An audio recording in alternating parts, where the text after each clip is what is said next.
Hey everybody, my guest for this episode is Robin Hanson. He is a associate professor of economics at George Mason University.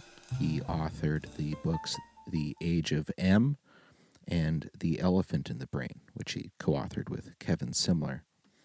So a little over a year ago, he did a debate with Thomas Poyeo on COVID policy, and so we sort of discussed that. Look back on that, although we didn't really go over all the points that they discussed there.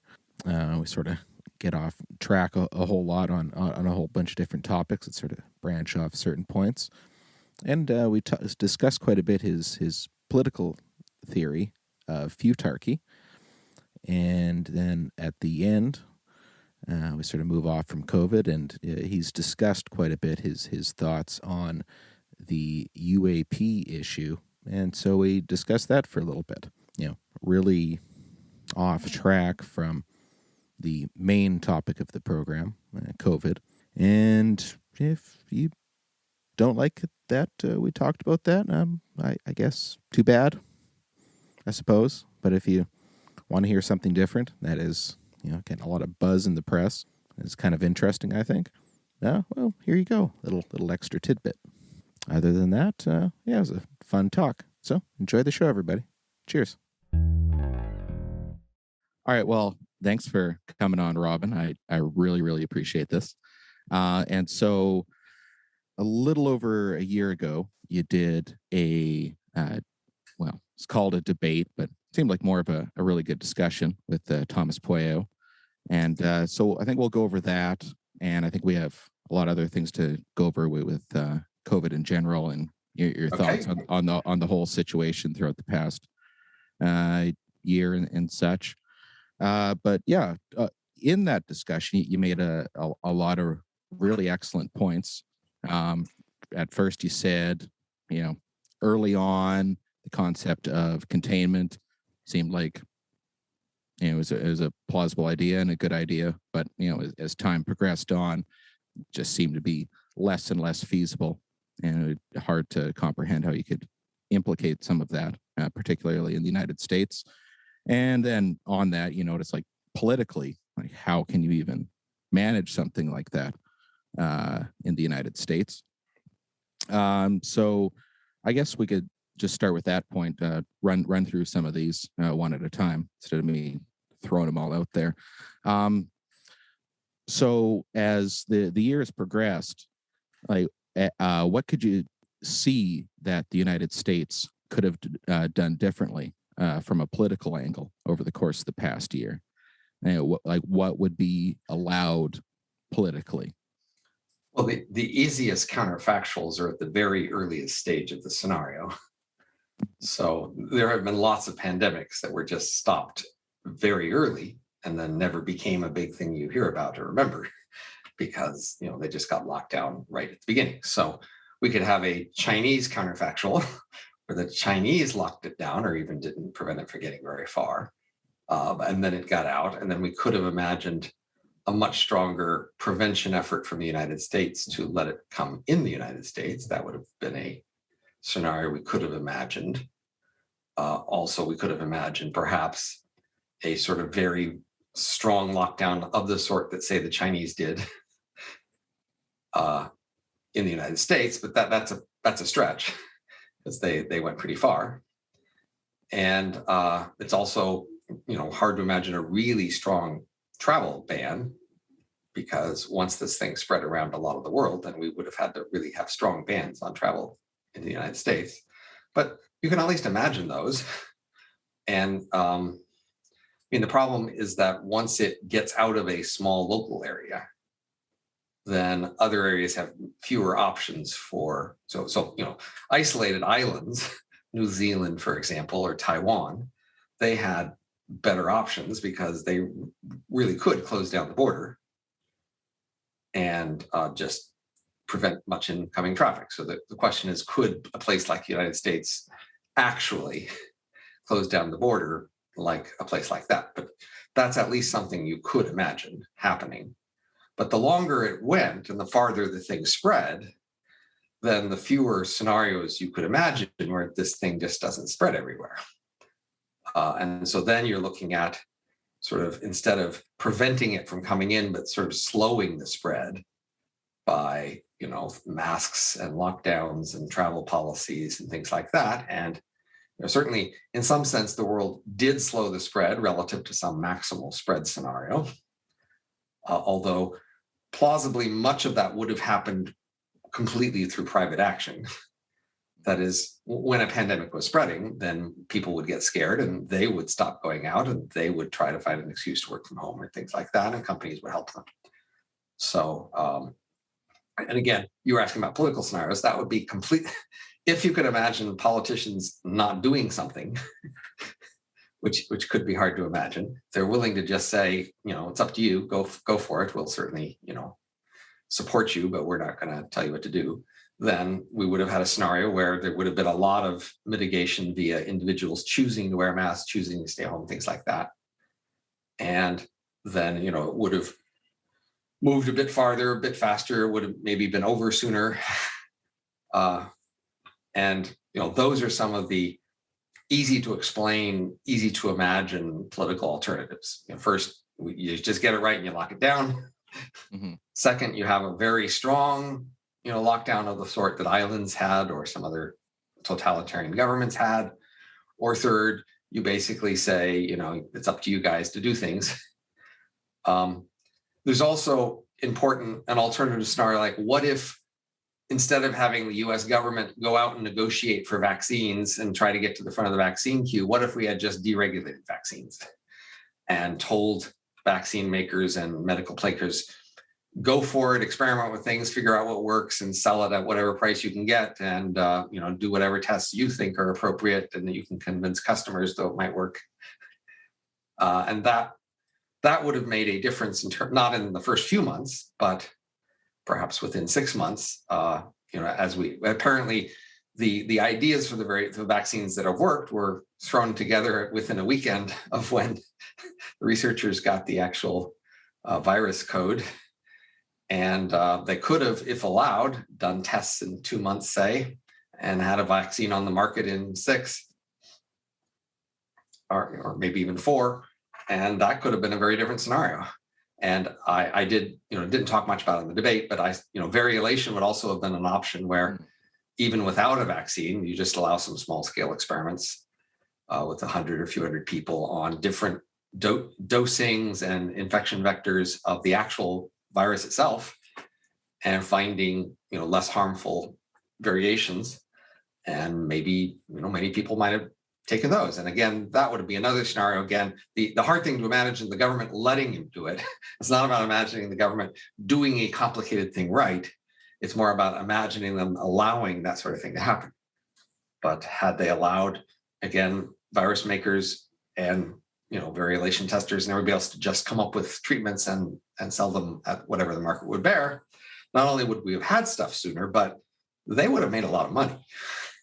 And then those disease, the treatment inventors and sellers would be incentivized in future pandemics to be looking for the new profit opportunities and getting things ready ahead of time that they can then sell for a lot of money during the next pandemic. So unfortunately, I don't think the vaccine makers this time have learned that strong a lesson in terms of how much profit they made. A lot of people have made a lot more profit on other things than the vaccine makers. Mostly like people demanding government payouts have made a lot more money than vaccine makers. And so I'm not sure they're really all going to tool up to be really ready for next time, hoping to make a lot of money, because they didn't make that much this time. On variolation, did you hear much more about that throughout last summer, or did that just sort of get fizzled? Well, basically, it turned out that some of the challenge trial protocols. So for a while, many people were, even for vaccines, people were trying to get approval to purposely infect people, not just. So the usual way these vaccine trials goes is they just give it to a whole population of people, some fraction of which will, as a side effect of other things, get infected. And then they're looking at that subset for what happens. But of course, if you could just pick some people and infect them directly, then that would be much faster and cheaper. But they never really allowed that. And some of the protocols for challenge trials would basically do variolation experiments as part of the first few things they tried. But those weren't allowed. So that's the thing I learned, is that if they had only just allowed the vaccine makers to do what they would want to do, that variolation would have been tried as a side effect of their trials. Is there would there maybe be an issue if the vaccines came out sooner, and that this disease is spreading and it's causing huge calamity, and just try to get something out as soon as possible, that as with even less trials and people would start to see side effects, there'd be a lot more panic right off the bat, and then that might even deter people away from that? Well, panic, there was definitely already panic. Look at the toilet paper. There is no scenario here without panic. Come on. The question is just different versions of panic in which direction. So, rumors that some vaccine might have had side effects might have discouraged people from that vaccine. Rumors that people are getting the disease and dying would just encourage people to get the vaccine. I think the net effect of panic would be more overall consumption of the vaccine. Mm-hmm. I think they could have made a lot of money. If they were allowed to sell the vaccine whenever they were ready at whatever price they wanted, they could have made a lot of money. They would have sold it for $5,000 a dose. That would have been a price the market would bear early on.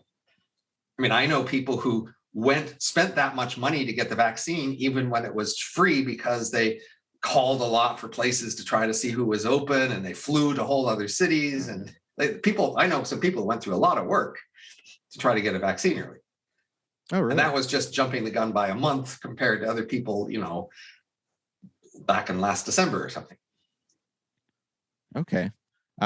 So do you think now, we should completely waive the vaccine patents and just manufacture? No, of course not.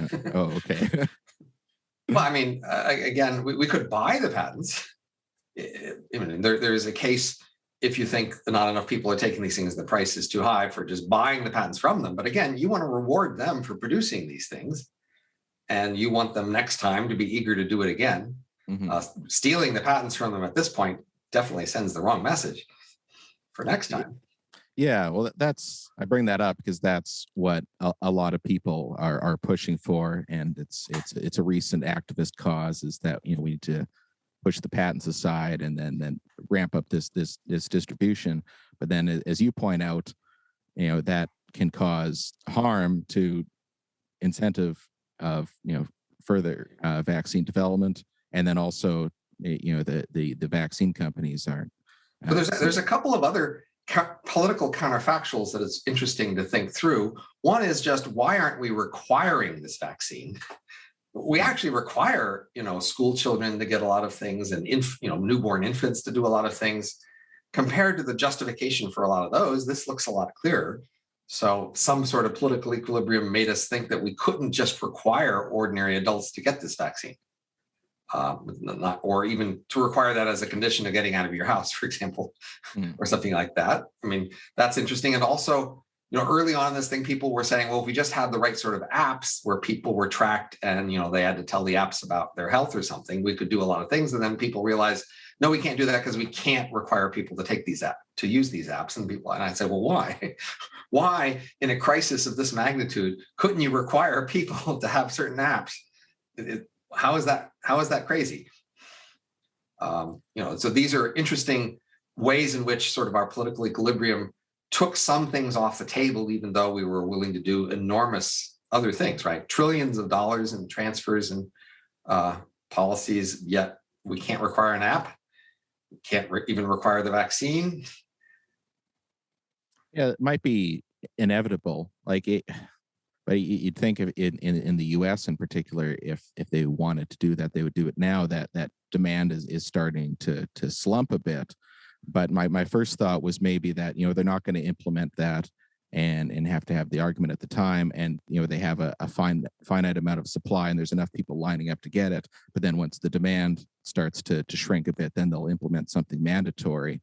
Because here in Canada, there's still that the demand is high enough that that they would need to implement something like that yet. But that might be something that gets implemented inevitably anyway. So why wouldn't they just lay that out in the first place? So I like to go meta. Okay.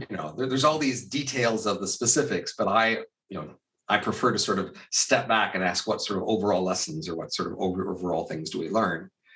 And the thing that I'm most disappointed by is just that there's just very little appetite, even among intellectuals, for thinking about sort of how the large scale systems here should change or should have changed to deal with this sort of problem. And most of the intellectuals I know, they were just really engaged by mask requirements, lockdown requirements, first doses first, our one dose is enough, which are all relatively mechanical and specific to particular ways we're doing things.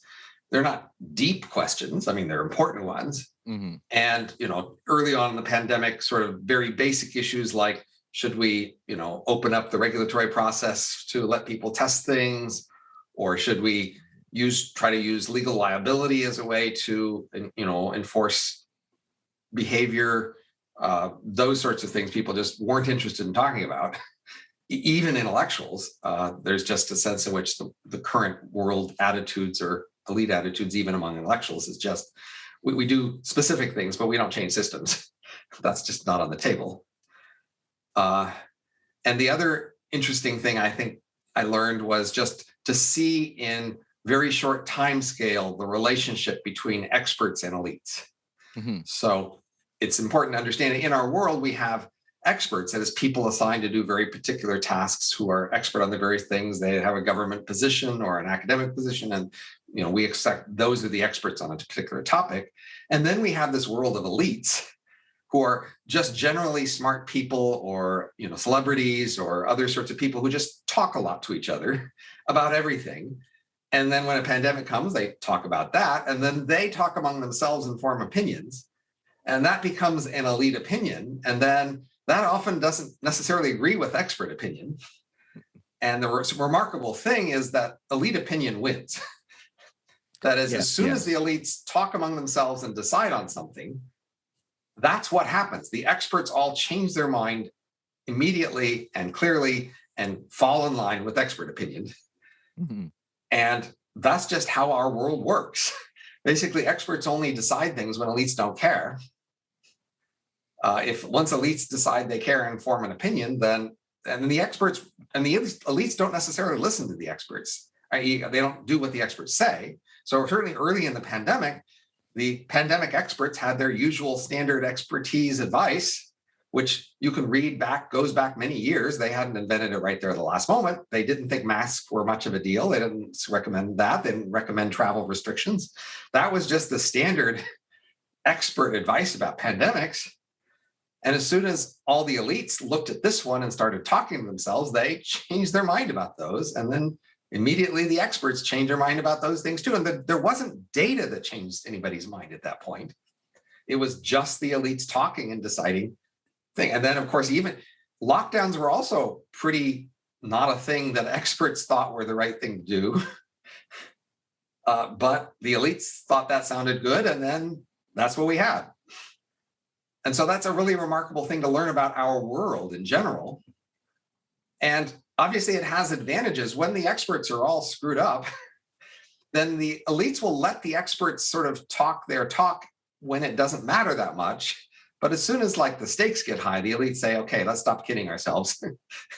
Mm-hmm. We're going to do it this way, right?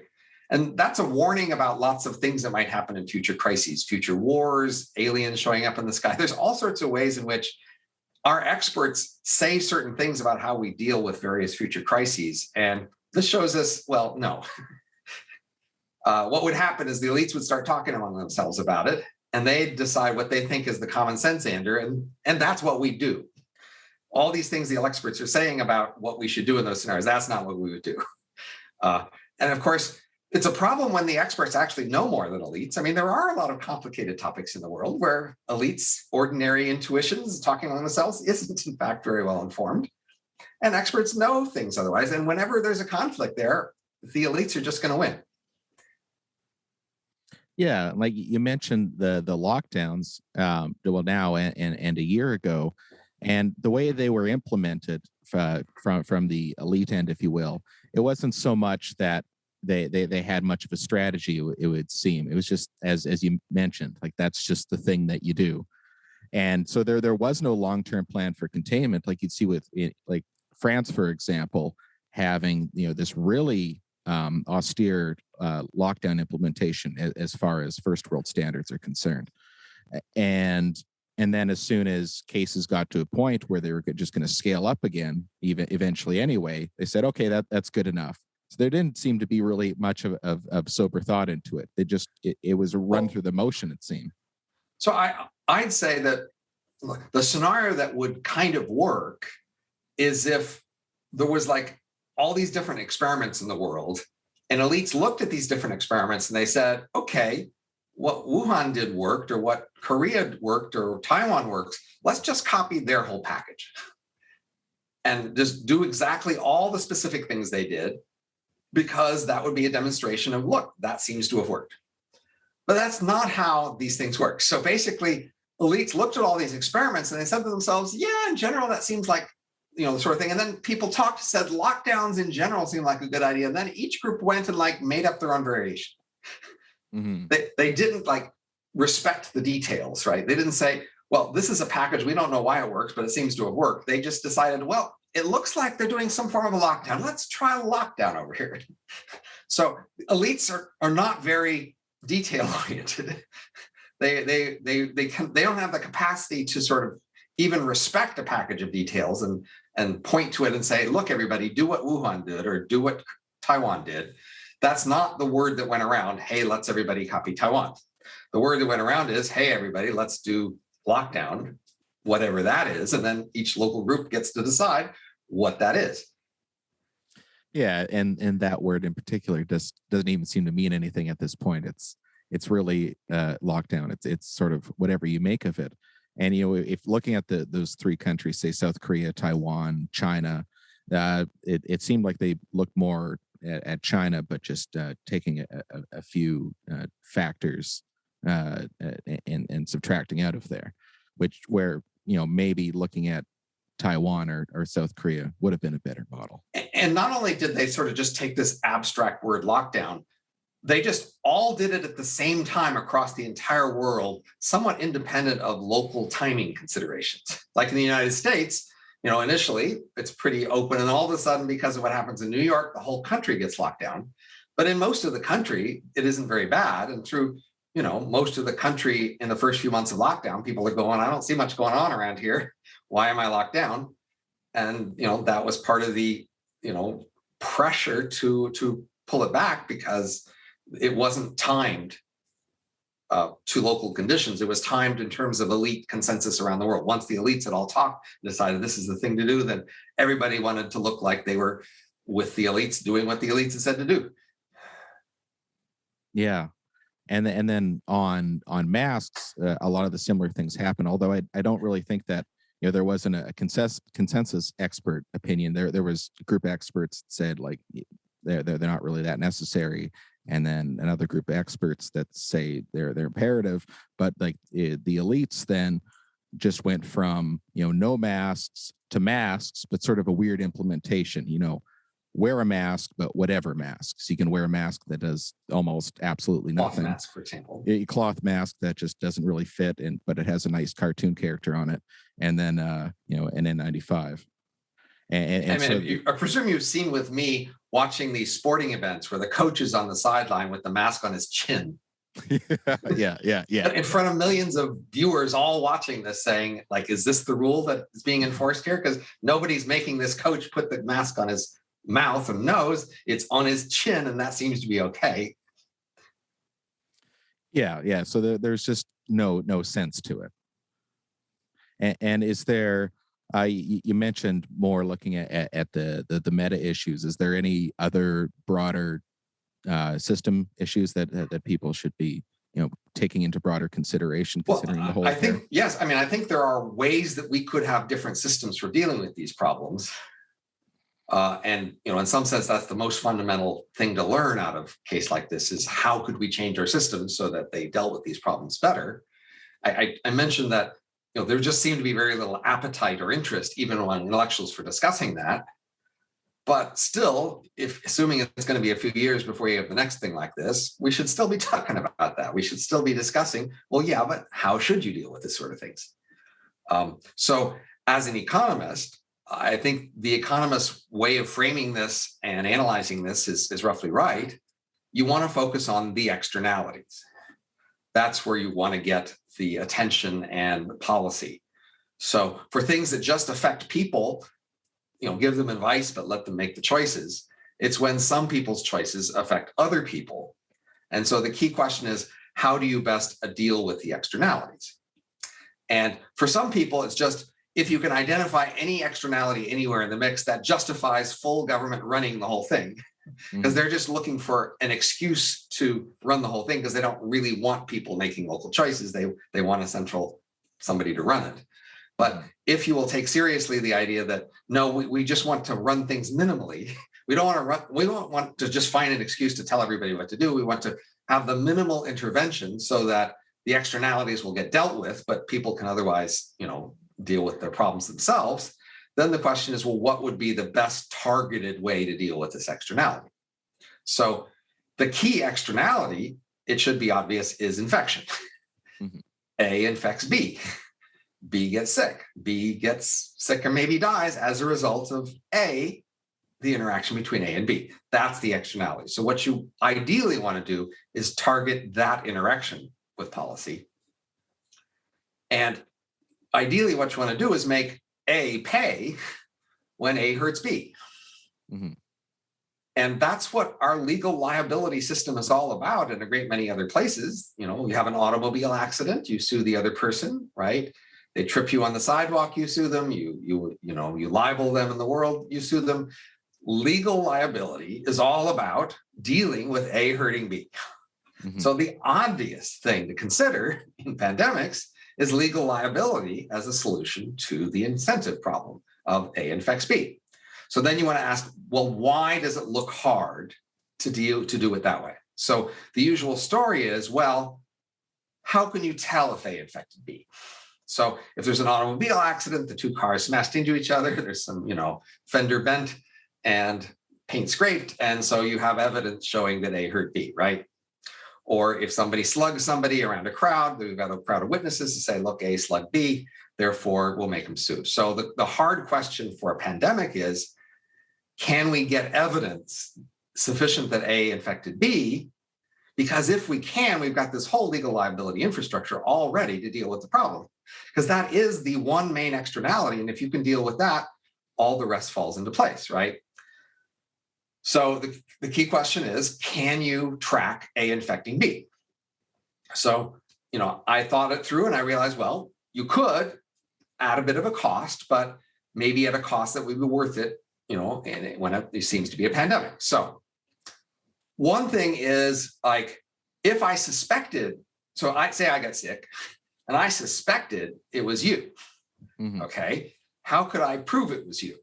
Well, what we want is, I suspected on a certain date that you infected me in a certain location, perhaps. And I want to be able to show that, that suspicion was correct. So one thing to do is just to require you, say, to put a spit sample into a little bottle, like once a week, and stick it in your freezer. And now we're going to go get the spit sample of you that week and me that week out. And we're going to see if the virus I got infected with matches the virus that you might have had in your spit sample at that time. So, that would be a way to prove sufficiently well if, in fact, you did infect me. So the key point is the virus varies. Not everybody gets exactly the same version of the virus. So, and, that particular virus sequence is in your body when you have the virus, and it's in a spit sample if you put it there. So that would be one part of the evidence thing. And now the question is, okay, but how do I even know who to accuse? I can't go asking for spit samples for everybody in my city, right? And so I need a way to narrow it down well enough to know who to suspect to demand the spit sample from. And so the other idea then is, as we discussed before, just the requirement that you got to have an app on your phone tracking where you are, available to be subpoenaed. That is, so basically we all have this app at the same time. And as soon as I get infected, I go to the organization that runs the app and I say, find the intersections, find all the people who were near where I was when I was there, And, that's the pool of people who might suspect. And then, of course, some of those people will have already declared that, they got sick. Mm-hmm. And so, then we can see if any of those, and if it's somebody who apparently didn't declare they were sick, now we'll use other ways to try to find it. And so now, what if this only catches 1 in 10 cases? Well, we could still up the penalty by a factor of 10. And still, that would still give individuals an incentive to not infect people. So we don't need 100% rate of catching people here. We need a substantial enough rate. And so what we need all from that is a way to track who you suspect might have done it, and then a way to verify at a little more expense who actually did it. And then in that scenario, the last thing to worry about is, can they pay? So one standard problem we've allowed to happen with our legal liability system today in our country that ancient societies didn't have so much is we've allowed people to be unable to pay and to walk away without much consequence for not paying legal liability. So a simple solution there to be to require liability insurance. You say, you just have to have this insurance that will pay should you be found to have infected someone. And now you and your insurer can figure out what you feel comfortable with in terms of your behavior so that the liability can be managed. So now with these elements, required legal liability insurance, spit samples once a week, and the app on your phone, now and increasing the size of the penalty to compensate for not catching everybody. Now, basically, we're giving people an incentive to not infect people. And now we don't have to legalize whether they wear masks or where they go or how far apart they stand. They now internalize those incentives, and they have incentives to make them context dependent. Because as you know, it's kind of stupid to stand 6 feet apart outside in the wind when you're in a line outside. But that's the rule, stupid. Right? Yeah. And wear a mask at the same time, right? But that's what we had, all these simple, stupid rules that didn't take into account all the context. But with liability, now people would have the incentives to take all this context into account in their behavior. And that seems to work. I mean, as a package, it would work, but it requires this change in how we think about pandemics as a thing that when it happens, the government needs to take over and tell everybody what to do, to a liability thing. It's just one of the many ways people can hurt each other that we're going to keep track of. And would there be an issue of the courts getting clogged up with just too many instances of this? Well, in some sense, there's already the courts clogged up with automobile accidents. Many states have, say, done no-fault insurance exactly to get all those cases off the courts because there's, too many of them. But, that again, that's what the law is there for. Now, ideally, see, when you sue, I mean, we create incentives for settling out of court. So here, there's an insurance company who has to pay, but they don't want the expense of going to court too. So the court is just there as a threat. So there are things we can do to lower their rate of court cases and the cost of that, but I don't think that's the actual main obstacle here. Okay. And if you like, these courses could just be spread out over the next 5 years. Maybe you have too many cases to do right now. You do the case in 2 years, but still in 2 years, you'll have to pay and you don't want to do that. So would there be a big obstacle with just getting that implemented politically? Like you'd have a bunch of people saying, we're keeping track of everybody on our phones, something about the man keeping track of me. Well, so a minimal scenario here would be you invoke this upon you hear of a pandemic. So, the spit sample requirement, the app requirements that we say, oh, there's a pandemic. Now we impose this requirement. We say, if you want to leave your house, you got to get this, you have to get a insurer to cover you here, and you have to do this spit sample in the app. And we say, you don't want to leave your house, fine, but your employer wants you to leave the house and you want to keep your job. And so, there's the requirement. So if you had it set up and they just pulled the trigger, of course, some people would be set up ahead of time, right? So you just say, this is a thing that will happen in the next pandemic.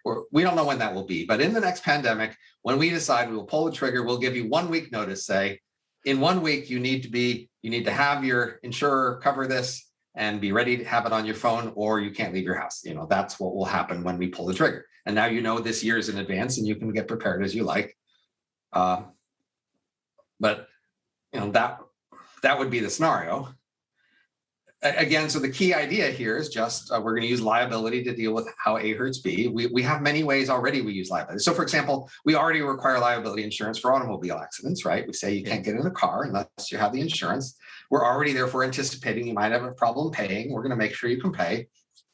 And of course, we require that, say, if there's an automobile accident, that you report the information to authorities, and that's already making sure the information is passed on, right? So these are already laws we have to anticipate the possibility that there might be automobile accidents, and we will use liability to deal with them.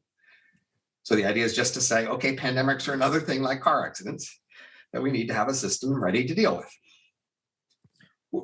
But of course, we also with cars have regulation, right? So we have a mixed system with cars. So you might ask about cars, well, why do we need speed limits and stop signs and all that stuff if we have liability? Mm-hmm. Right? And it's a good question. You might think, well, if we had decent enough automobile liability insurance, why do we need to give you stop signs and speed? So now things for coordination, you might say, well, I come to an intersection, I don't know if I should stop or they should stop. So we need some way to know who should be the one who stops. But then a stop sign is a suggestion sign. It's not a law. And, it's up to you. You go through the stoplight, you smash somebody, well, you'll have to pay. So is there anybody else talking about this concept of infection liability and infection insurance? Or is this completely? No, so I mean, there have been people, basically the main times people introduce the idea of extra liability and liability insurance is when they don't like something. So for example, people that don't like guns say, gun owners, they should have to have liability insurance for their guns. These mass shootings, what if those mass shooters had to have liability insurance? Now, of course, in fact, you'd only require liability insurance for people who have their gun legally, and people who have their guns illegally, they wouldn't have the insurance either. But still, that's a way basically people want to tax the guns. Also, other sorts of things like that.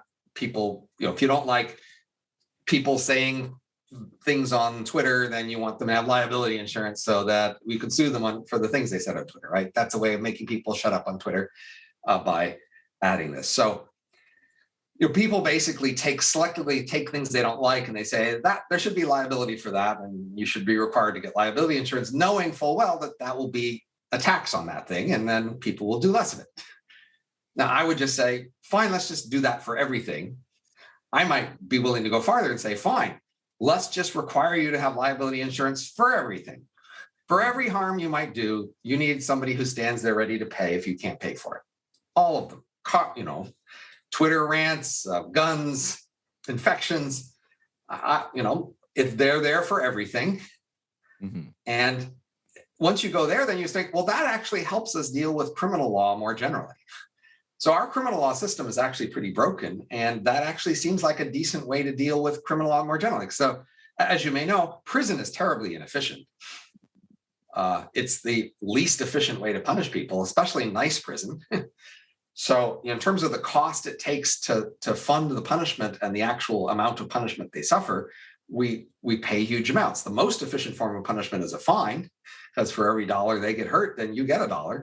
So we'd like to have fines for everything, but the main reason we don't is most criminals can't pay very much. Mm-hmm.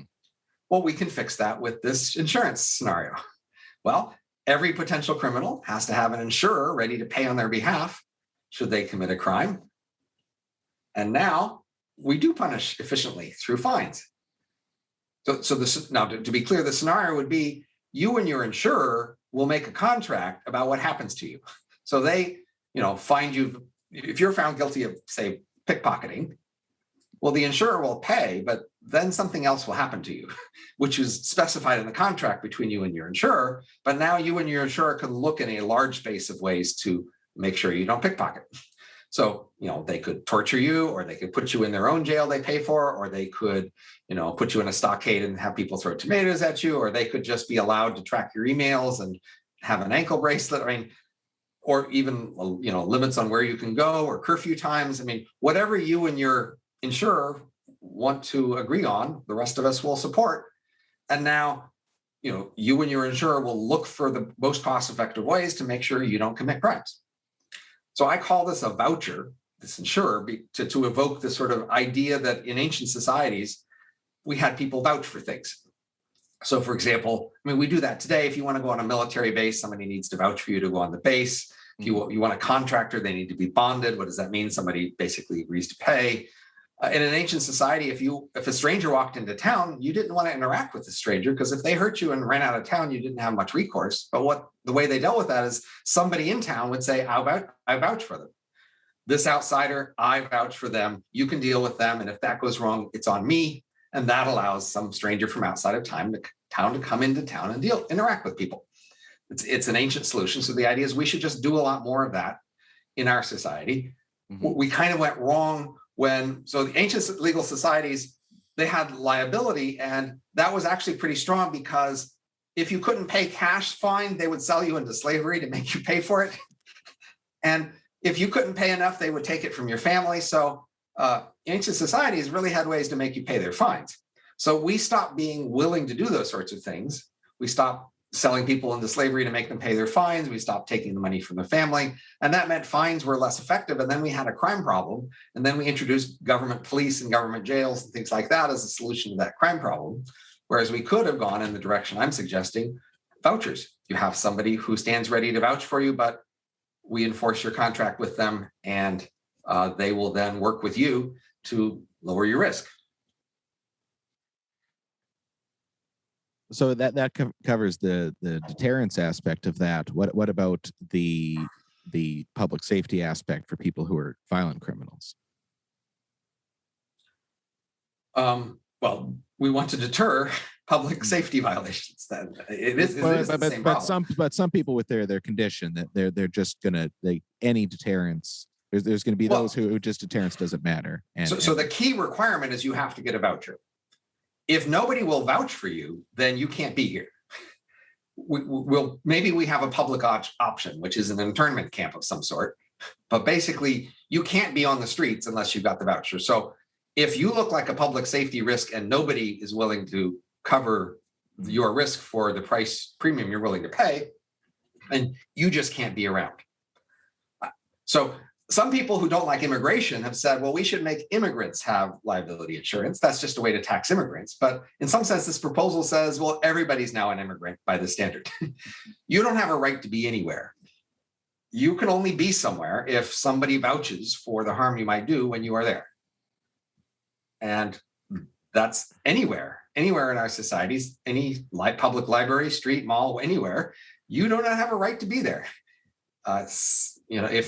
If nobody is willing to stand with you and say, I will cover the costs of the harm this person does there, you can't be around. You must be somewhere else.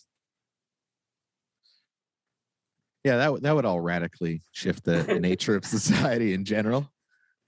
Well, it would privatize some decisions that we are now agonizing. So I don't know if you realize, but most constitutional law issues are really law issues about our criminal law system. And they're about these things that we agonize over, collective choices that are very difficult. How to punish people, which evidence to get out of them, what sort of restrictions to put on people's behavior. They're all just very difficult choices to make collectively, and we make them badly. And constitutional law arguments are all about how to make those choices. But this proposal says, let's just take those out of the public domain. These are not public choices anymore. You make those choices with your voucher. And we don't have to decide.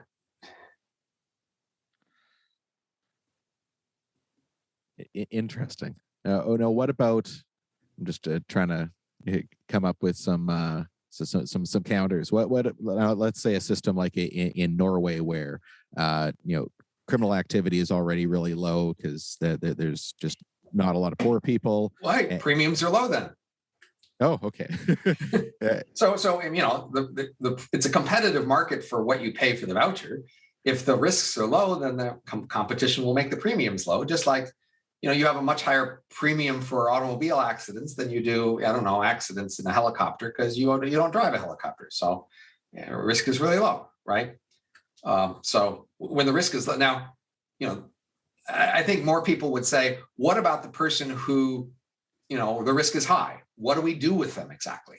And so one thing to realize is, well, we could subsidize them in the sense we could just give them money. Pause for a second, Robbins. What would, before we move on with that, what would necessarily, how would you gauge that, commodify that, how somebody would be a high risk? Like what would be all the things that you'd have to go down the list on? I mean, you could just look at the premium. You can subsidize the premium, say, for example, they basically, if the lowest market price of anybody willing to vouch for them is $1,000 a month, well, that's higher than somebody for the lowest price is $500 a month. So just the premium itself is a decent measure of their risk, just how much somebody is willing to charges to cover them. Okay. Yeah. But of course, the key thing is that the premium will depend on the terms. So imagine someone who has a criminal record and vouchers say, I don't want to cover you because you're expensive. Look, in the last 5 years, you've done 5 crimes, right? So what if we say, okay, there's a logging farm in northern Minnesota. You work on the farm all week. There's a dorm for you there. You can't leave the farm except Saturday nights and an escorted visit. We read your emails. We've got cameras everywhere. We can keep your premiums low. So your vouching premiums would depend on how you limited your freedoms. The more you were willing to limit your freedoms, the more you could afford to cover the thing. So basically what would happen is people with high crime risk would be not very free. It's a lot like someone on parole or something, right? How do you decide who goes on parole? What do you decide they can do while they're on parole? Well, the idea is to say, well, they're somewhat risky, but maybe their risk has fallen low enough that we don't need to keep them in prison, but we still need to limit their freedom somehow. But that's a very bureaucratic way to do it. This is basically doing that in a more flexible way. The insurance company, they decide what your parole terms are, basically. And you negotiate that with them. The more you can pay, the more freedoms you get. And of course, in some sense, a rich person could just, pay for a lot of freedoms. And some people worry, well, couldn't a rich enough person, if we just punish things with fines, and does that give them just a blank check to go kill people and write the check every time they do it? Well, you have to realize you can make the fines depend on how rich people are. That's a thing done around the world. You don't make everybody pay the same fine. So, for example, in Germany, I understand speeding tickets are per hours of labor. It's not per dollar; it's per hours of work. You have to pay so many hours of work to cover a speeding ticket. Yeah, unlike here down there where it's just based. So it's just, if you make $100 million a year and you get a $200 speeding ticket, they don't care. That's right. Yeah.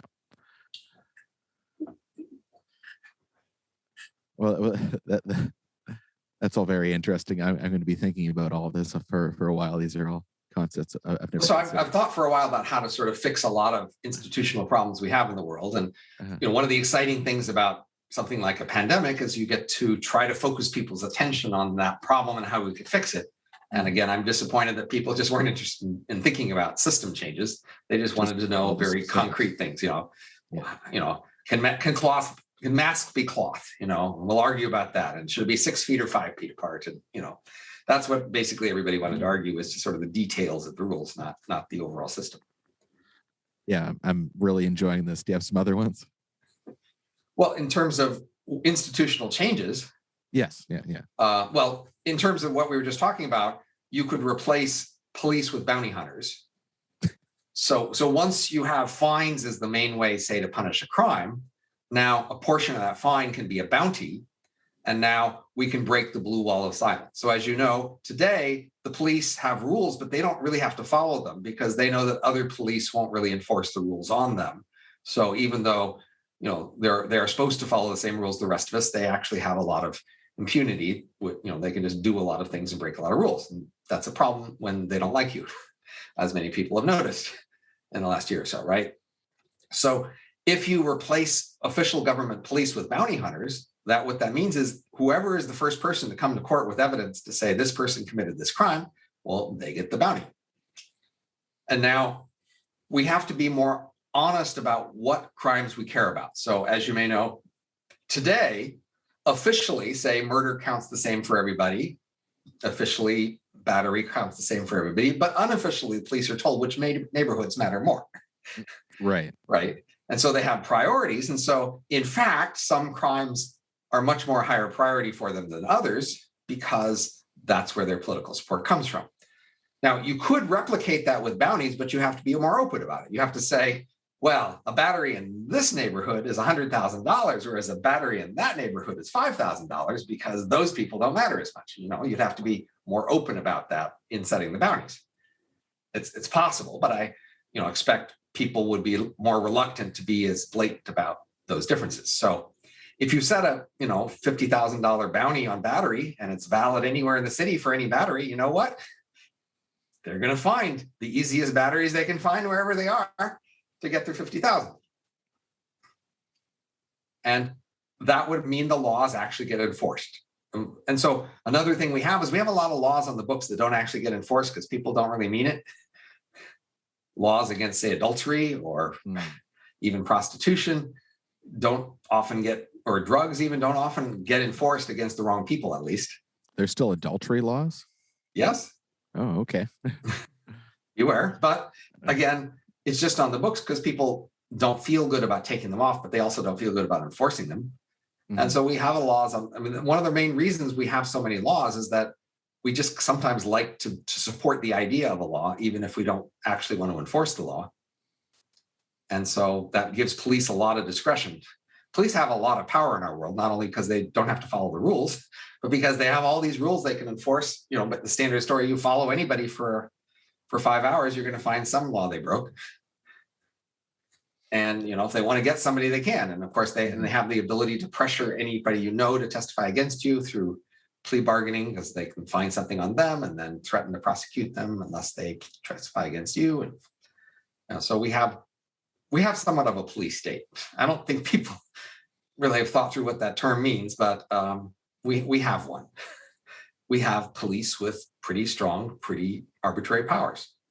That doesn't mean they use it all the time to hurt everybody. It means they use it to hurt whoever the political equilibrium wants them to hurt, which is the nature of authoritarian governments everywhere. They aren't arbitrarily bad. They are bad from the point of view of people who don't have political power to get the government to help them. Indeed. Is there any other broader system issues that should be looked at regarding this pandemic or pandemics as a whole, as and another one will be inevitable? Well, there are sort of larger issues about, should we allow as much biological experimentation as is going on? And, as you know, there's just that theory about this pandemic is where it came from. And that requires these high-level political choices about these prestigious scientists who want more money and say they should be trusted, and the rest of us not being sure to trust them. And, in general, it brings up sort of these higher-level political choices that we make, which, again, we often make in pretty symbolic ways rather than looking at the consequences. Or even say, we talked about the challenge trials.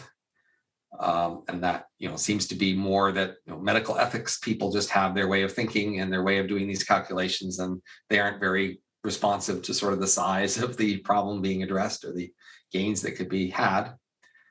And so basically here I would come down to sort of wanting a different form of government. So honestly, I'd say our form of government is pretty tied to sort of these experts and elites dynamic we discussed before. The experts in, say, medical ethics, they've decided on their rules and they just have their way of doing things. And the elites sort of, basically defer to them. And then the system just defers to these various experts to whatever they decided, unless the elites all talk among themselves and said that's crap and make them change their mind.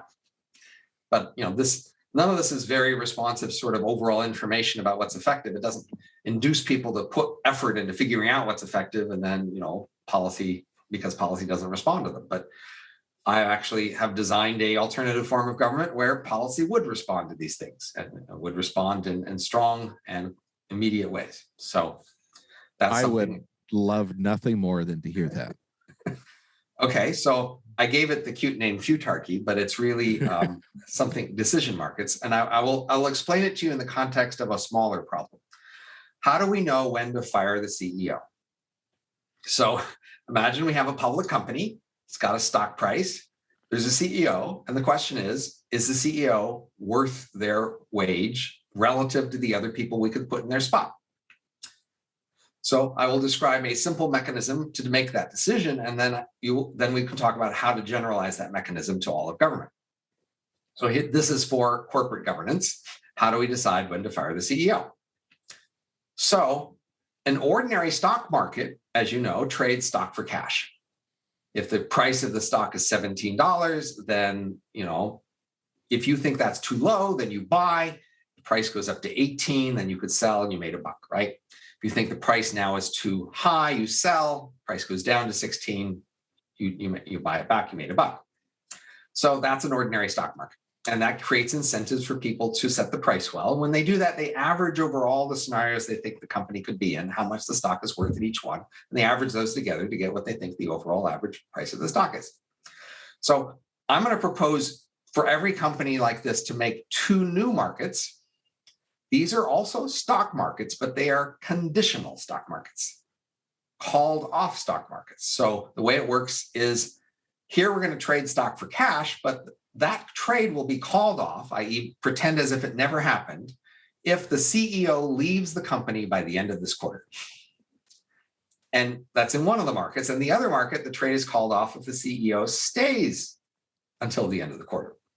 So now when you trade in this market, you ask yourself, what is this company worth in all the scenarios consistent with this condition? In all the scenarios where the CEO stays, how much is this company worth?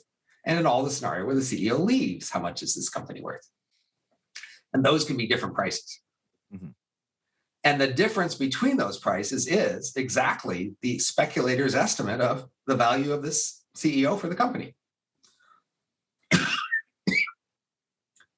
And that we could use to decide whether to fire the CEO. Okay. So the key idea here is we have an outcome, which here is the stock price. We just figure the people who own this company want the stock to be worth more. There's a decision, fire the CEO or keep them. And then we make an asset that represents the outcome we care about. And then we make conditional trades of the asset conditional on the decision we're interested in. And that gives us conditional estimates of the outcome given the decision. And the difference between the different outcome estimates for the different decisions tells you which decision is better. And that's a way to make this decision. So here we're making the decision, do we fire the CEO on the basis of market estimates of how much is the CEO worth to the company, because we're estimating the company value conditional on keeping the CEO or not. So that's the simple decision market for CEO firing. But I can use this as the basis of a form of government, because what we need is a measure of national welfare. So at the moment, there's GDP. And GDP is produced by the Bureau of Labor Statistics, which measures a whole lot of things and goes into it. But basically, it's a measure of sort of overall economic activity.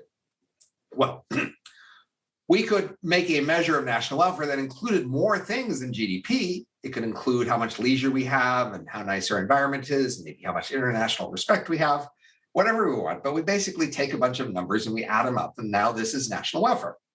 This is what we want. And so the key thing is, how do we get what we want?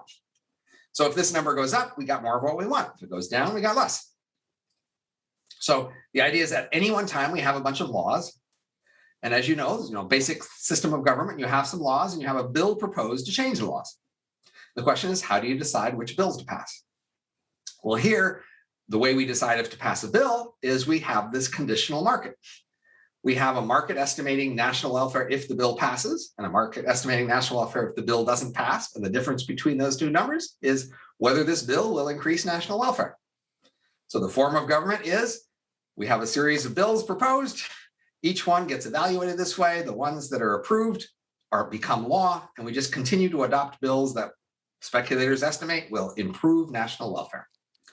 And then we will get more of what we want. So the slogan here is vote on values, but bet on beliefs. Values are in the welfare definition. We vote on representatives who figure out how to change that number in its definition, but bet on beliefs. We let the speculators decide which policies to pass to get that outcome. And then we could do that for pandemics. We could do that for deciding whether we should allow Wuhan researchers to research bio things. We could decide it on tax policy. All policies that have a substantial effect on national welfare would now be open for consideration, including ones that would affect pandemics. So presumably a policy that would have avoided the huge losses we suffered in the last year in the pandemic would have been something that this system would have responded to.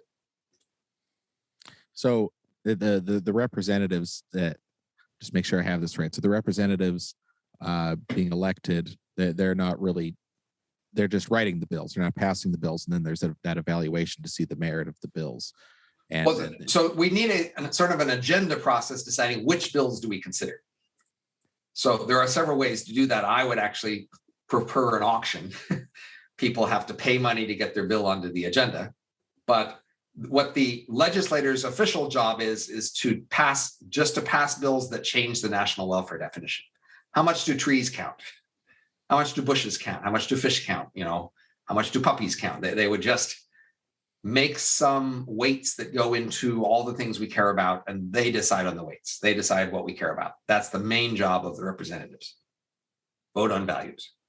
And then so you have the auction, because let's say somebody writes a bill, but so you're not left with just infinite bills. So if you have to limit the number of bills. so if there's enough incentive for a bill, people will back that bill, and then that'll make it high. I can imagine having, say, up to 10 bills a day, say 10 slots a day for a bill, once an hour, say over 10 hours. And the key thing is, if a bill passes, it will pass with a number that says, how much are we benefiting, right? So is there going to be the number, which is welfare if we pass the bill and welfare if we don't? The first number has to be higher to pass this bill. And the difference between those is saying how much we're gaining out of this. So what I would do is give a percentage of that gain to whoever put the bill in, but make them pay an auction price to get onto the agenda. And now if you put a bill on the agenda, you're betting basically that it will be approved by a high enough amount to cover your cost of getting in the auction. So that way we're giving people an incentive. Go find bills that would be improvements. You can find them, you can win and make money on it. So would the executive branch of government be doing the same sort of thing, like now managing defense and yes, of course, the foreign ministry or state department? But that's the same system of bills. That is, Congress passes bills, and then the bills tell the executives what rules they're going under. The executive department has to follow the rules, right? If the executives don't have to follow the rules, then bills don't mean anything. Bills only have an effect if the executives are constrained to follow the rules of the bills. So here the executive would have to follow the bills. Whatever the rules are, the executive has to follow the rules. If the rules say get rid of the executive, well, then you get rid of the executive. So the rules could make structural changes, but mostly they wouldn't. And then for picking who gets, like you laid out, is there any change in the selection process then for the executive? So the key idea here in general, when you're proposing changes, is to distinguish the parts of the system you're not changing and the parts of the system that you are, and try to argue that if you only change the parts that you're recommending to change, everything will be better. That isn't an endorsement of the things you didn't change. It doesn't mean there's no way to make those things better either. It means that for every proposal, you have to limit your focus of attention. So here, I'm saying... I want answers for everything, Rob. Well, but you get them one at a time, right? So here I'm saying if you hold constant how we vote on things, then we could change this other part, and that would be an improvement. But even with law, I'd say, when I talked about crime law, I didn't talk about how to decide what's a crime. I was holding that part constant when I was proposing different ways to do bounty hunters or vouchers to punish them and catch them. But in that scenario, I was holding constant how we decide what the laws are. But there are interesting ways to proposals for how to change the laws as well. But again, for every proposal, I think anybody should always say, this is where I'm changing things. And it should be a small percentage of the world. You shouldn't try to change everything in every proposal. You say, here's the little part of the world I'm changing. Hold constant everything else in the world. Leave that the same. And I'll argue that this change makes the world better. Got it. So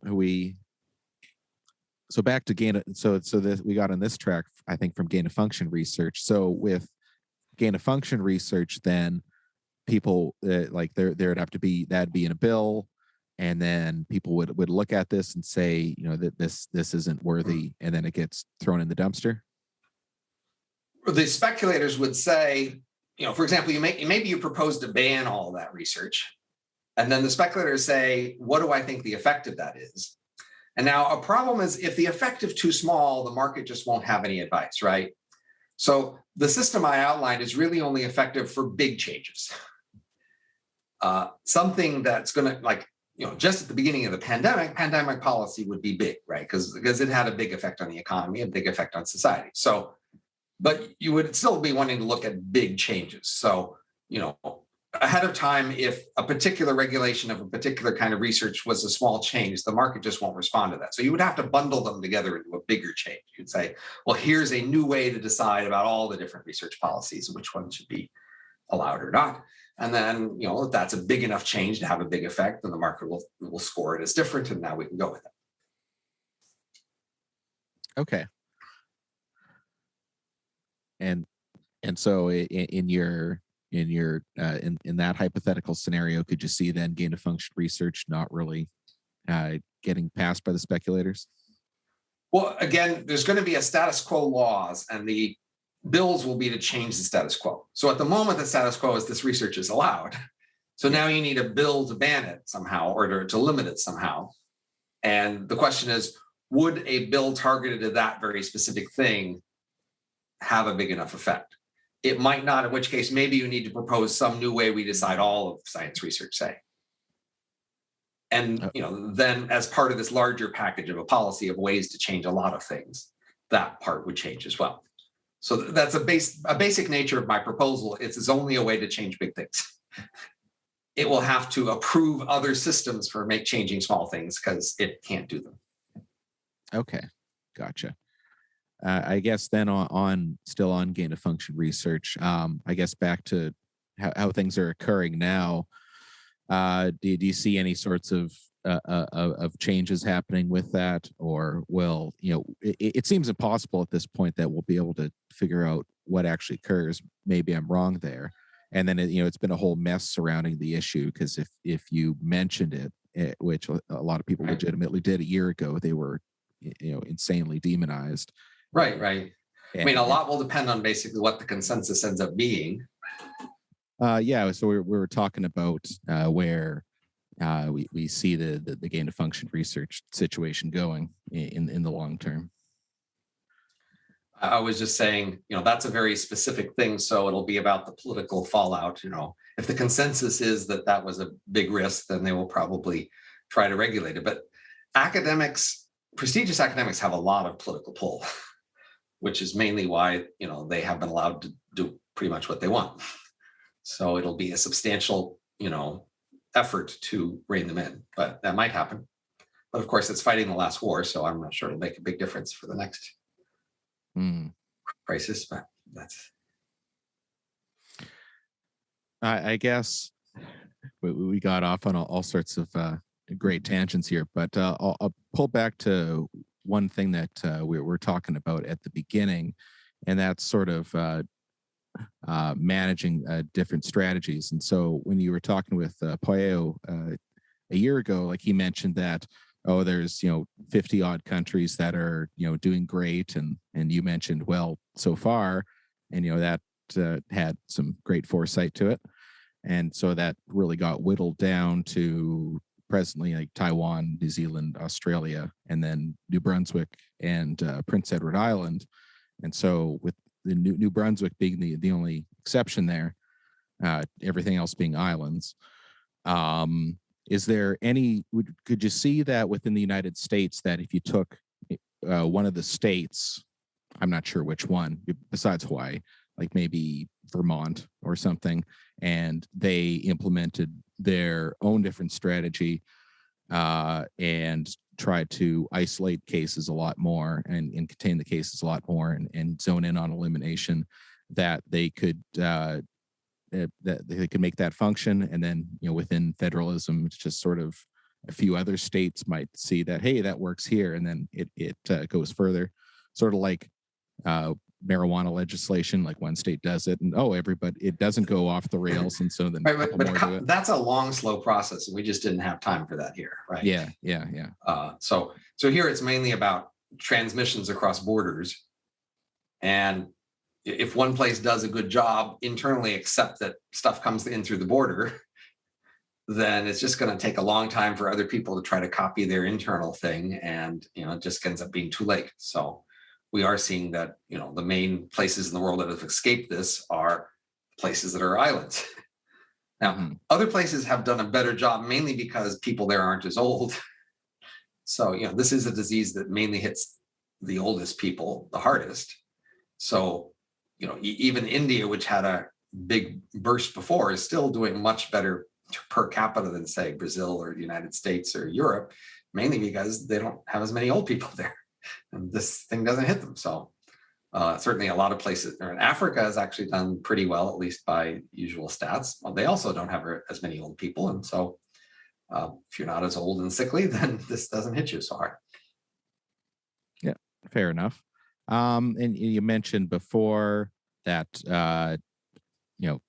Trump sort of disattached himself from the situation and wasn't owning it, but that's sort of seemed to come back and bite him anyway. So it's maybe the strategy of not owning the situation. It might almost worked.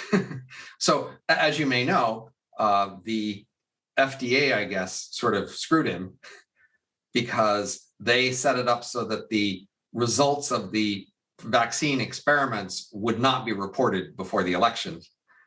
And they basically made them be reported a few days after the election. So had those things been reported before the election, Trump could have gotten more justly deserved praise for pushing hard on the vaccine. That is, in some sense, the main thing he did to deal with the pandemic, was to set it up so the vaccines would come fast and come to the US first. And they did, and we have benefited a lot from that. And Trump, of course, unfortunately, didn't get political credit for that because the FDA prevented that information from getting out pretty arbitrarily and pretty politically. And so it's pretty remarkable, actually, that people haven't complained about the politicized FDA taking sides in the election, tipping the election basically by withholding information. And that, see people shrug and say, yeah, agency heads do that. Sure, the FDA is Democrat, and therefore the Democrats are allowed to, withhold information to tip the election in their favor. I'm not too surprised by that. There's been a lot of motivated reasoning. It's like with anybody who is post-Trump or isn't Trump, people will find ways to see how things are going good. Like, I'm pretty sure that if, say, some Republican-leaning military outfit withheld information about some military operation in order to make Obama lose an election, they would be upset about that. That would be a crisis of democracy. Yeah, that's a very good point. So were you surprised a lot that happened throughout Trump's last year, which was pretty much the pandemic, and where there was this case of if as long as you're not Trump or you're anti-Trump, it's good, without really scrutinizing everything that's going on. Like there was a lot of praise for Andrew Cuomo, even though, or Gavin Newsom, even though those states were, people were dying en masse and it just wasn't going very well. But they had that adversarial position towards Trump, so that demonstrates somehow this immense leadership. We've seen an increase of that over the last few decades. So the big question in my mind is, when we have the next Republican candidate for president, or even Republican president, does this get ramped up even higher? Or somehow was this peak with Trump because Trump was different? So, people might say it peaked with Trump because Trump was different, but then of course they said it peaked with George W. Bush because George W. Bush was different. I mean, we've seen an overall long-term trend of them saying basically whatever Republican president or candidate exists is the worst ever and is this sort of century-long exception. That's been the stories. So I'm not sure, but my guess is whoever the next Republican candidate for president is will be painted as worse than Trump. Or that could be Trump. Well, I think that's unlikely. I don't think, I think that's not going to happen, but that's my guess. Okay. Why don't you? There is a betting market on that. So, he does get like 10, 15% chance, I guess, but that seems. Do you just think he's not interested in running again? Or? No, I'm sure he would want to run. It's just, people don't like to back a loser. Okay. Oh, fair enough. But they also want to be loyal. So Republicans are really into being loyal. So I'm not so sure there. I guess I could look up election betting odds here, but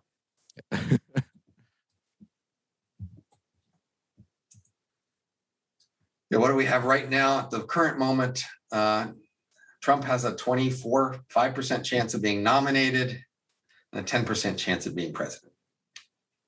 I think that's high, but I can't be bothered to go bet against it. So I think Republicans will, look pretty bad to nominate Trump again if he lost last time, unless they can really make the case that he lost unfairly. But that's going to be a hard case to make. Yeah, and see how disgruntled people are by then, and So, and you mentioned too at that conversation with Pueo, at the end, you're asked like, what would be the worst case scenario, and it was sort of that if we had the deaths and the economic damage, and that's kind of what happened. Kind of, really. So, I did several times try to do a cost benefit analysis, and of course, there are complicated versions, and I was trying to do something simple, but the simplest cost benefit comparison to make is the actual cost we're paying to prevent versus sort of the worst case thing if we didn't do any prevention. And when I did those calculations, I came up with like a 5-to-1 ratio, at least, between how much we're spending to prevent harm and the worst case harm we would get if things, if there was no prevention. So, or at least worst case while the medical system still functions. So things could get a lot worse if the medical system just stopped and people didn't get any medical care, of course. But if the medical system kept functioning and then basically everybody got infected, and then the ones who would die from that, given basic medical care, then the harm from that would be 1/5 the harm that we have suffered or will suffer from the overall lockdowns and masks and all the unemployment and everything else. So right there, that makes it hard to believe that we aren't doing too much, right? Because now the optimal ratio here depends on the elasticity between the two. That is, how much does 1% increase in prevention, how much harm does that stop? So if 1% more prevention effort were to stop the infection deaths by 5%, then a 5-to-1 ratio would be optimal. We would be doing exactly the right thing. But do you believe that 1% more spent on prevention would in fact cut it down by 5%? Now, that's a thing you could have believed in the first week or two of the pandemic. That is a really high, expensive shutdown of the borders, et cetera, very early on that just killed the thing and kept it from spreading. You could see that having a very high effect on the overall pandemic, certainly for an island nation, say. And then you could imagine, it being quite justified. A really large, expensive initial thing that had this really potent effect. But once we're past that early period, this thing's going most everywhere anyway, it's really hard to see a ratio like that making sense. So I gotta guess we are just doing way too much. Now, doing too much is a combination of people privately doing too much and the government adding more. So if you want to judge the government's addition, you have to try to subtract it off, but you have to do it on both sides. You have to say, well, we would have cut the deaths also by our private action. So even if the government had done nothing whatsoever, as soon as the pandemic was out there, a lot of us would have been scared. We would have, tried to stay away from stores and churches and things like that. And we would have tried to get our bosses to let us work from home. We would have done a lot of things privately to avoid getting infected. And that would have had a substantial reduction. I'm not sure if that would have been too much or too little, but when we're asking about lockdowns, et cetera, we're asking about the addition. We're saying, yes, but then the government went farther to add these extra rules and add this extra burden on what we could do. How much more did that cut things back? But again, if we're in the regime where it doesn't really cut things back that much, maybe it delays it somewhat, then it's hard to say. So obviously a big question early on was, when would we get the vaccine and would we get it soon enough? So, the sooner we would get the vaccine, then the more expensive it made sense to pay early on to sort of wait. yeah, we're locked down, but it's only for a few more months until the vaccine gets here, and then we'll all get it, right? But as we can see, we got the vaccine earlier than many people feared, but we still had over a year of lockdown, basically. So we paid a large price for holding off until vaccines got here. And I just can't see it being worth cost benefit. It just looks like we made a mistake. Looks like had we not done the extra mass lockdown stuff, et cetera, suffering some extra deaths, still it would have been less of a cost than all the costs we've suffered. The extra costs. Because had we had those deaths, they would have happened relatively quickly within, 4 months. And then it would be over and we could get back to normal. But is there the concern if you don't implement something that it just pushes you to the point where you get forced to implement something anyway, because then the hospitals will shut down? Because that's why I sort of seen. Well, again, it's about that's why I was talking about sort of the private response. Yeah. So if there were no private response, then yes, clearly hospitals would be overwhelmed, and then you'd be in big trouble, right?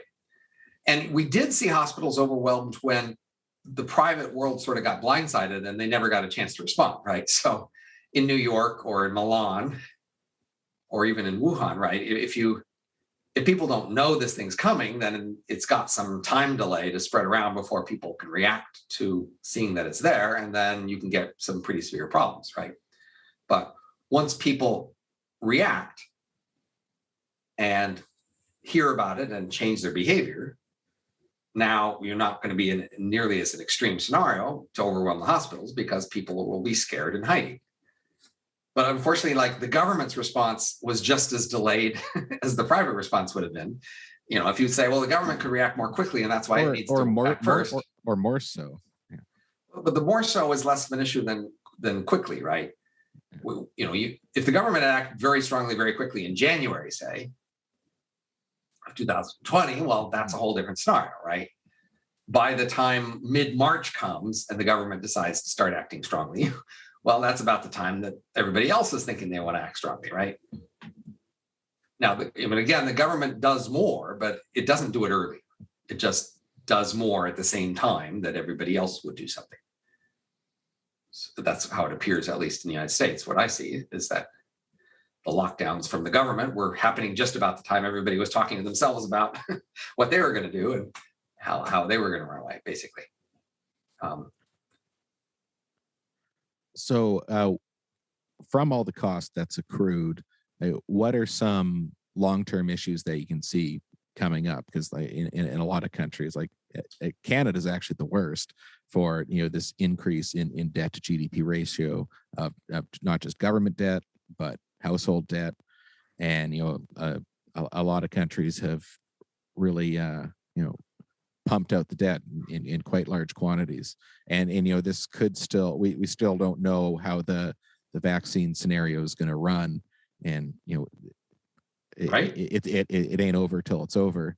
So I mean, not only did we spend too much, but we sort of got people used to spending too much, so that we let this thing really drag on a long time. And then we decided to lower the pain by borrowing a lot. And people kind of believe that doesn't come from anywhere and they'll never have to repay it. And then we're borrowing way too much. And then people say, well, there doesn't seem to be much harm yet from people borrowing too much. Let's borrow more to do other stuff we want that isn't even pandemic related, right? And so now we're, in the United States at least, they're going wild trying to just borrow even more. We've borrowed record amounts in the last year, and you might think, well, that was justified because of the pandemic. And now they're saying, no, let's just keep borrowing. This is great.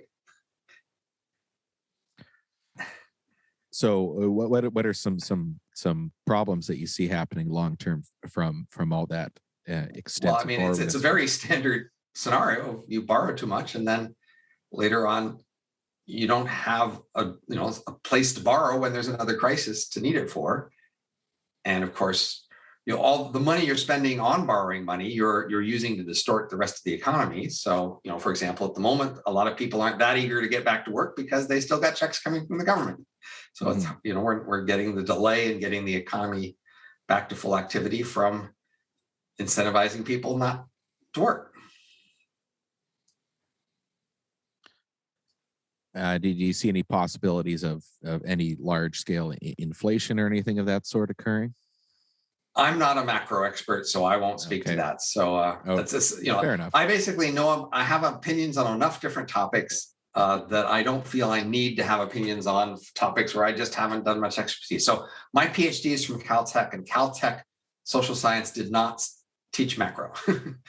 And so I never learned macro in my PhD program. And you know what? I don't miss it much. So there's other people out there who do that. So I'm going to let them do that and let them tell you what they think about that.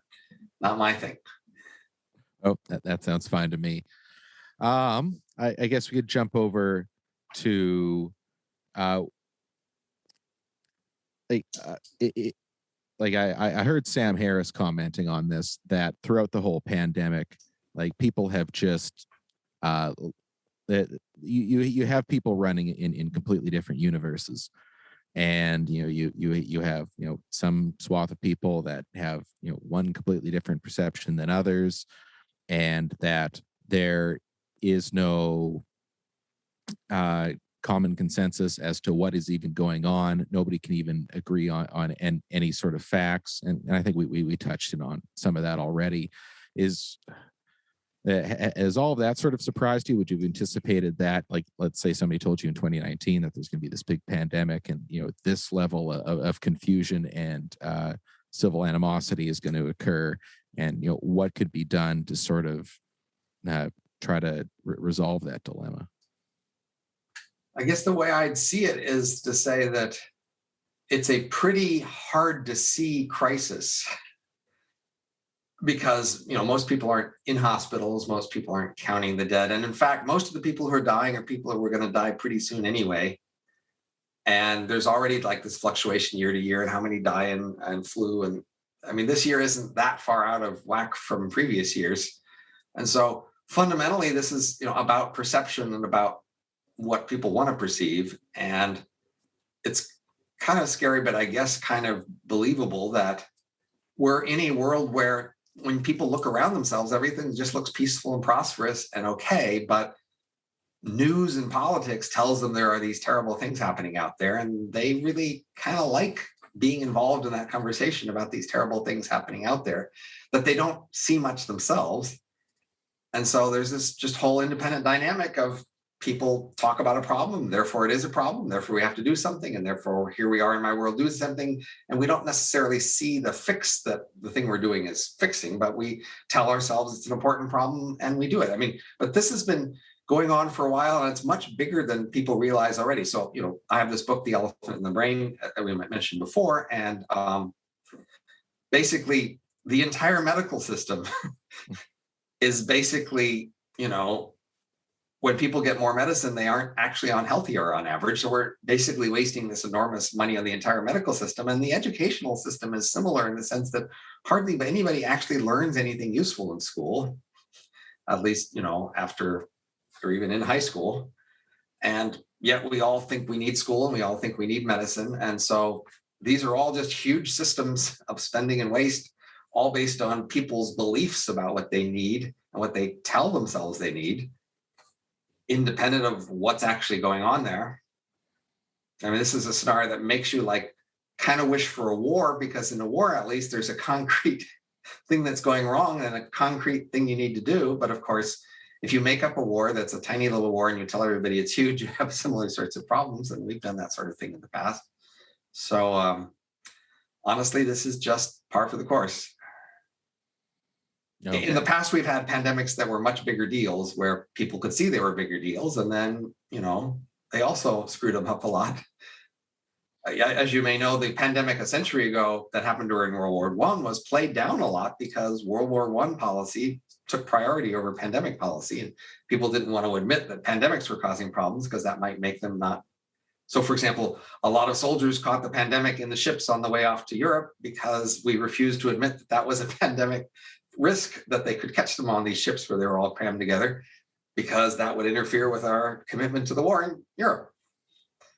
Yeah, and they got more focused on the war as it went on. Like the year that the pandemic struck, that was the largest it got to be a complete war of attrition. And they wanted to show their commitment to the war, so they couldn't allow a pandemic to distract it. Yeah. Now, if this pandemic keeps carrying on for a few more years, do you see that this sort of mindset just keeps continuing then? So in the United States, we are getting past the pandemic now. But in the world, it's going to go on for a while longer. And the big question is how much higher cost the world will pay. So we will gain from having paid extra for the vaccine and being able to get over it sooner. Of course, in some sense, China was able to get over it even sooner because they paid very large costs right up front. And so the question is, like all these other countries in the world, how much cost will they pay over the next few years, especially as sort of apparently the variants get more infectious, so they need a higher fraction of the population to get vaccinated before they can make it go away. And that's at least this looks like something that long-term vaccines work for, thankfully. Initially, we were afraid, some people were afraid that maybe you couldn't have a long-term vaccine for this. So at least there seems to be that, but that may not be true for all the variants. We don't know. Yeah, we'll see how that goes, I guess. You mentioned, I'm going to jump to something in the elephant in the brain. In regards to self-deception, you have the concept of the cheerleader. And so jumping back to some of the political angles that were taken early on in regard to lockdowns or whatever particular issue, would that pertain to the idea, or what the positions that the politicians took, sort of having this wishful thinking that something was going to work, and then just sort of projecting that and then just see how it goes? Well, honestly, my best explanation for our overspending on medicine is that we want to show that we care. That our drive is, when there's any doubt, we want to spend a lot of money just to show that we care enough about somebody to show we're willing to spend a lot of money on them. And that's the sort of thing you would predict in a pandemic too, because a lot of health is at risk. That basically people would say, well, if there's any doubt here, we just need to do more and be willing to pay more costs in order to make sure everybody knows that we care. And that's kind of what did happen on average, although it also become somewhat politicized, and so at least in the United States. And so therefore, one side says we care a lot and we're going to do more, and the other side says they're doing too much and taking away my freedom. And so now, one side found something they wanted to show more than that they cared in general about people's health. They wanted to show they were loyal to their side and anti too much government. And that doesn't usually happen in health. So that's a striking thing to notice. Usually both parties are completely on board with doing more about health. It's just a matter of maybe who pays for it or how, but they still both want to do a lot. And here, one side did say they didn't want to do as much. That was a striking feature. But of course, that was also happening when they were supporting Trump and some other relatively extreme positions. So the question is, how much is that uniquely in that package of just wanting to be really extreme in a bunch of things, or is that the nature of politics here? Gotcha. I think we gone over. Is there any other ideas that you had as far as the pandemic? Well, we talked about cost benefit analysis. We've talked about the vouching or the insurance way to deal with the pandemic. We talked about how you can do that more generally for crime. We talked about Futarchy and the more general betting markets for government. So we've actually covered a lot of my favorite ideas in a relatively short time. So I'm happily pleased with how many ideas I can get across. Of course, I'm sure I just say to most listeners, you thought of some problems with these ideas, I'm sure, and you're not that comfortable with them until you've heard reactions to those problems. And we didn't present most of those here. you can find my writings online where I have sort of tried to go through and cover more of these problems. But I get that you might find this intriguing, but not be very convinced yet, because you won't be until you hear, how I could respond, or anybody could respond to some problems and objections that you have in mind. Absolutely.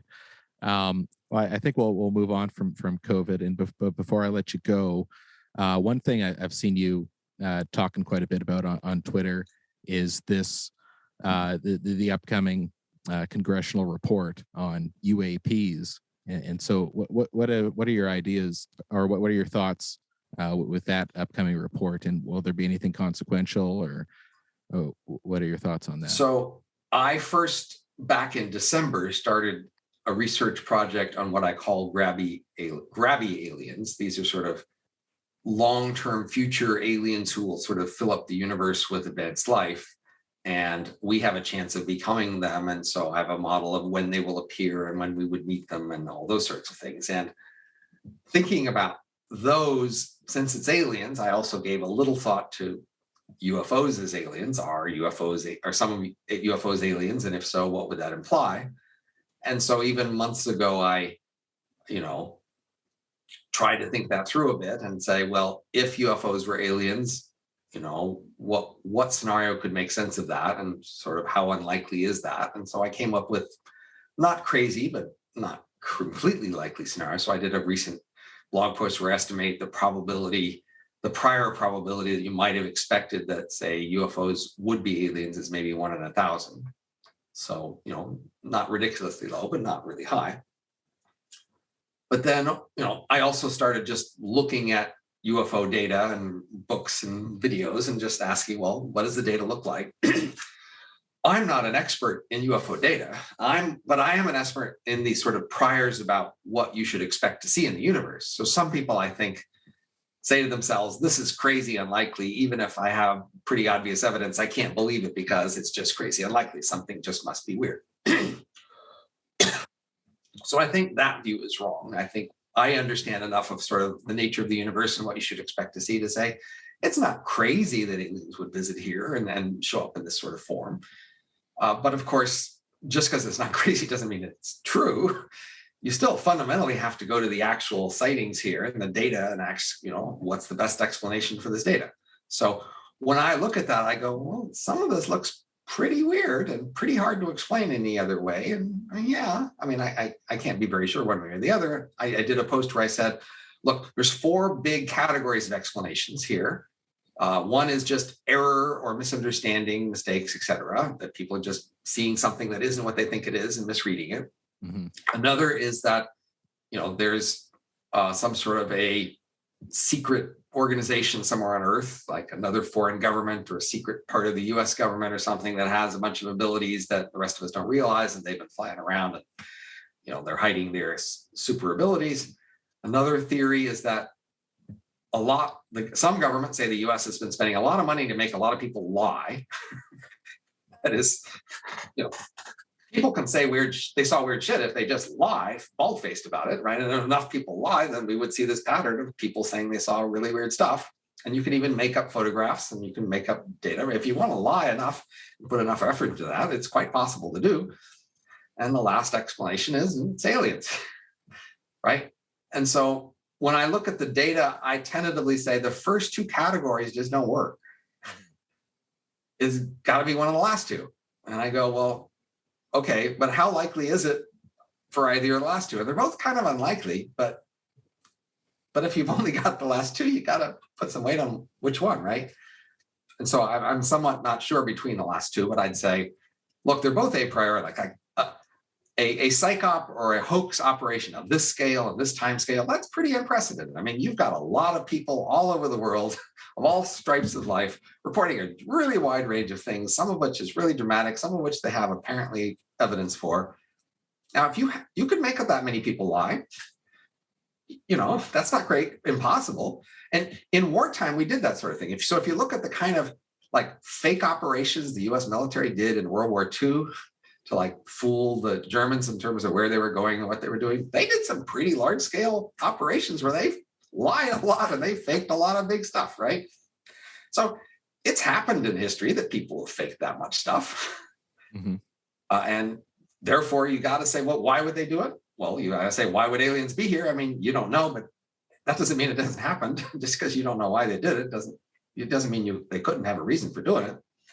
So, but again, this is not my expertise to be able to judge this sort of evidence. I'm not a pilot or whatever. I'm just a person who can look and say, yeah, that looks pretty weird. But I am an expert on sort of knowing the nature of the universe and like what to expect to see. So I mentioned that you shouldn't expect aliens here as UFOs to be that crazy. It's not a crazy thing. It could be true.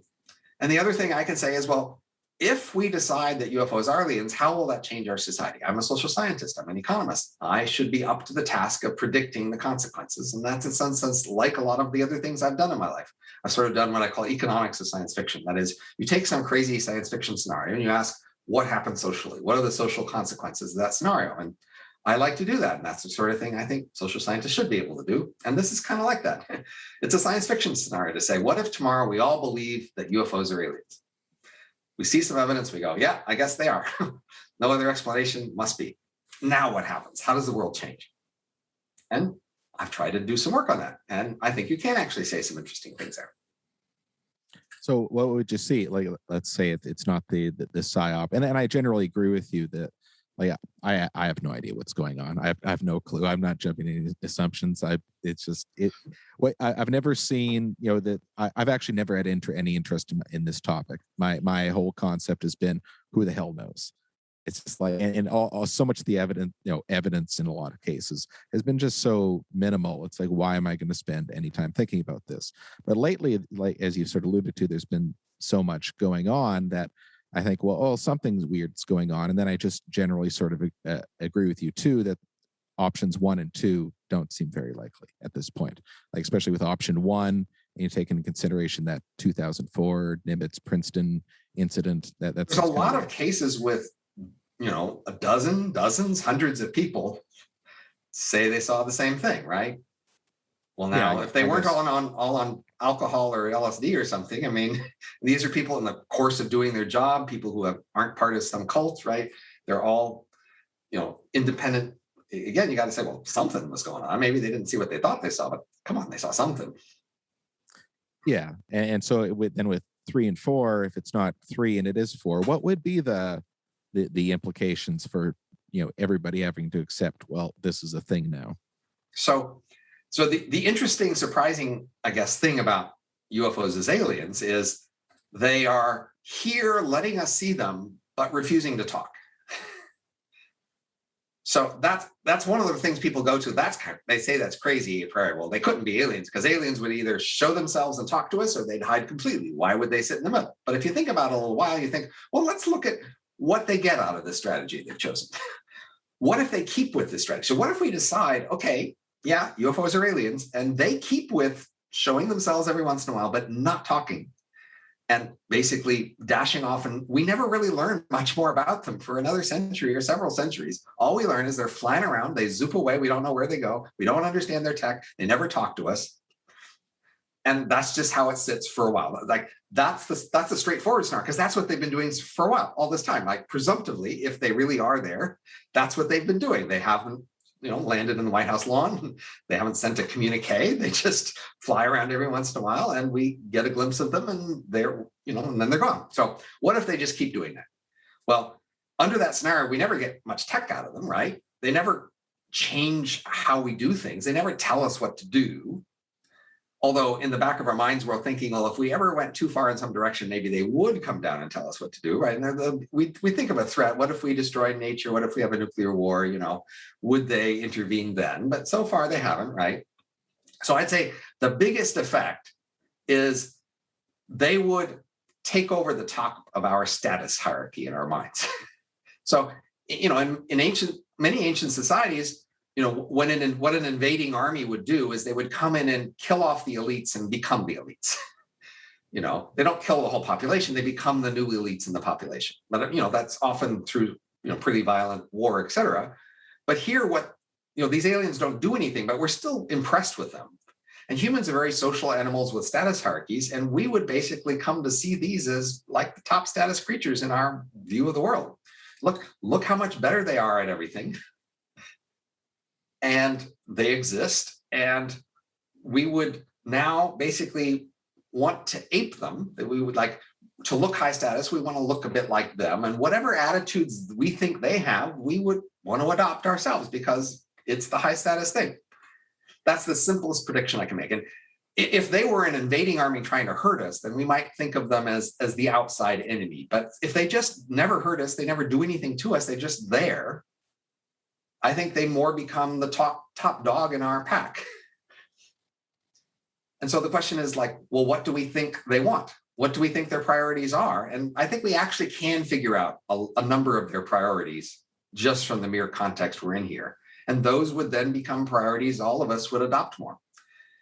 And so I could go through that list, but the first thing to notice is, well, this works out pretty well for them. Notice how clever a strategy this was, right? They just like show themselves, they never talk, and they never reveal anything about themselves. So probably you see if they talked, we'd ask a lot of questions, and one of the answers to one of the questions we would not like at all.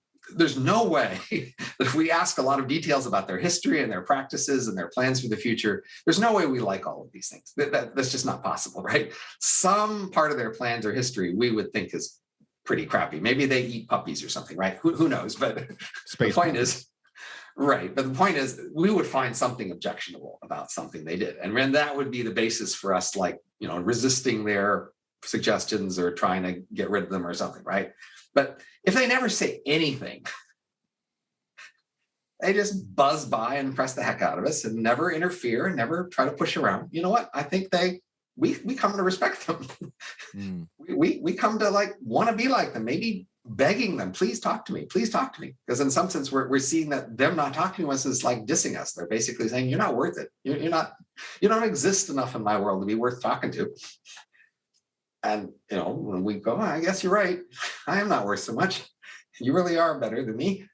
And so, I could go through a list of the particular conclusions we could draw about them and what their priorities are. But it's just remarkable if you just think about the strategy they picked, which initially people think, well, that's crazy. Aliens would never do that. You think, well, what if what they want is for us to respect them and to be ready should they ever tell us something to do what we tell them? This works out pretty well for them.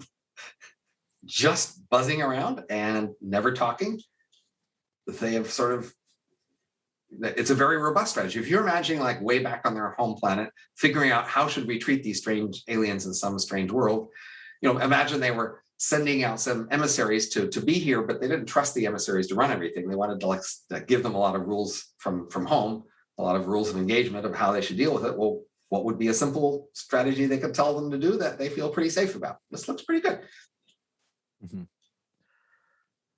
What are some other ones that you could that you thought about? Other one what?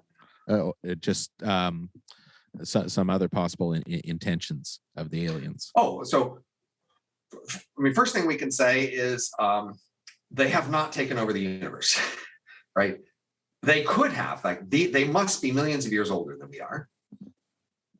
And therefore, they must come from a long way away, say 1,000 light years or something. So they could, in these millions of years, have spread out and just taken over everything and changed everything. They could have done that, but clearly they haven't. So clearly they have some limited policy where they limit their expansion, they limit the changes they make to the universe. And not only requires that they choose to do that, it means they need basically a world government to make them do it, right? They need to make sure all their parts go along with that, because if any one part wanted to deviate that and was allowed, it would have happened, right? So we know right from the start, they've got some policy against expanding and changing the universe drastically, and they have a world government that enforces that. We could also know, well, look, they're millions of years old. They can't be changing that fast. So they are a slow changing, stable world, and that's who they are, and that's what they're comfortable with, right? That's another feature of them. They're slow changing, stable. They got a strong world government. They don't like expansion and changing the universe. This is actually a lot to know about them, just from the fact that, they're here. Of course, we also know that they don't think that much of us, otherwise they would talk to us. They think they're better than us. Clearly they think so. And Maybe they got something to hide. That's another thing you could conclude. Well, they refuse to talk. Maybe that's because there's questions they don't want to answer. Yeah, well, not unreasonable to think that they would look at us like we look at ants. Well, we try. Well, of course, but they're here, right? I mean, another thing we know is they are interested in us, right? Even though they think they're much better than us. Like, otherwise, they wouldn't be here, right? There's this vast universe. They clearly cannot be very far, have gone many places in the universe. Otherwise, they would have changed a lot of it, right? So they must limit how many places they go or what they do there. And yet they're here. Not only are they here, they're just all over the place here, right? So there's been well over 100,000 recorded UFO sightings, right? And presumably there'd be a lot more that weren't recorded. So like they haven't just come here with some minimal observation. They could just observe from orbit. They wouldn't even need these things flying nearby to observe. So clearly these things flying by, if you think about it, they're showing off. I mean, they want to be seen. They want to be impressive. They need to do enough of these events to make sure we noticed them and saw how impressive they were. They didn't need these things flying around for observing us. They didn't need it for, they're not serving any other purpose. They're not refueling. They're not. Could it be like testing interaction capabilities? Like it's less so like showing off, but just, well, in some sense, they could be poking us, right? Right. That. So I mean, in some sense, they could just look at us and see how we interact. But you might think, well, they have an experimental norm. They think, well, you don't really know if there's just correlations. You don't know what's causation until you do the poke, right? So they have to come poke. And so this is their poke, right? They just fly over and they watch and see what the people do. But I mean, these are a lot of pokes. Well, and why always poke this in this way, right? You might think, well, are they poking in dozens of other ways we don't see? This is just the one way we do see their pokes. I mean, they got to know these are pretty visible, right? These things seem to be visible, right? The reports are they have lights on, they're flashing. I mean, and they go next to things like airplanes, and they stay next to them, and they make themselves visible, right? They're not just happening to go by. The reports are there; they are making themselves visible, and then making sure the people around them see them, and then zooming away and hiding. Then you got to say, well, what's with that? What are they doing, right? So my best story is they just want you to make sure that you saw them. Mm-hmm. And they don't want to tell you anymore. They want you to know they exist and know that they're impressive, and you're not up to their standards, and that's all they want you to know. Now, let's say that there was the communication at whatever point. Maybe that's occurred, or maybe that will happen. The scenario happens as you outlined, that we'll find something within what they communicate to be to our disliking. So then what happens after that? Well, I mean, almost surely they have anticipated that, right? So, I mean, I think it's overwhelmingly obvious that if there's a conflict, we lose. I'm sorry. If they're millions of years more advanced and they can do this stuff, we just lose. There's just no way of winning this conflict, okay? Mm-hmm. I think if we were afraid that they would form a totalitarian government and tell us all what to do, I think our only shot at escaping that would be somehow to send off some interstellar probe secretly that they didn't notice off somewhere else. Because whatever we do around here, they're going to see, and if they don't like it, then that's the end of it. So honestly, the idea that there are aliens who are powerful around here is not only scary, but it's disappointing in the sense that we used to think like we ran our world and we had a chance of running this part of the universe because we were the only big shots around, and now we're not such a big shot.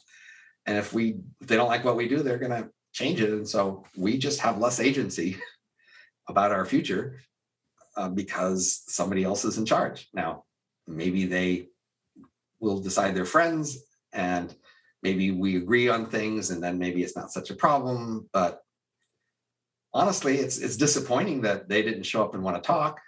Right? Our self-confident concept of our importance would make them want to show up and have a meeting and tell them about us and listen to what we had to say. And, the fact that they don't even want to talk to us, they don't want to hear what we have to say. They don't have anything to say to us. Come on, that's pretty deflating, right? They're really putting us in our place. And I think we're taking it. I think we're saying, yeah, okay, you are that much better than me. I did some polls on Twitter where I asked people, I said, in one case, imagine there's some small nation in the world and it tries to ask the United States for a meeting, and the United States just doesn't respond at all, period. Mhm. Should this small nation feel insulted? 80% said, yeah, they should feel insulted.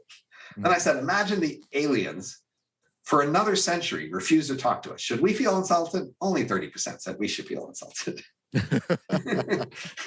But these aliens won't talk to us for a whole other century. Why? Because, well, they really are better, right? If your sister won't talk to you, you're insulted. If Bill Gates won't talk to you, okay, you're not insulted. You know what? Bill Gates is just higher than you. And why should he talk to you, right? Yeah. Interesting. Now, back to number 3, like, let's say it is some sort of psyop thing. I think a lot of people have dismissed it. I've seen some DC pundits say, "Oh, well, everything leaks out of DC. You can't keep anything secret." That sort of thing.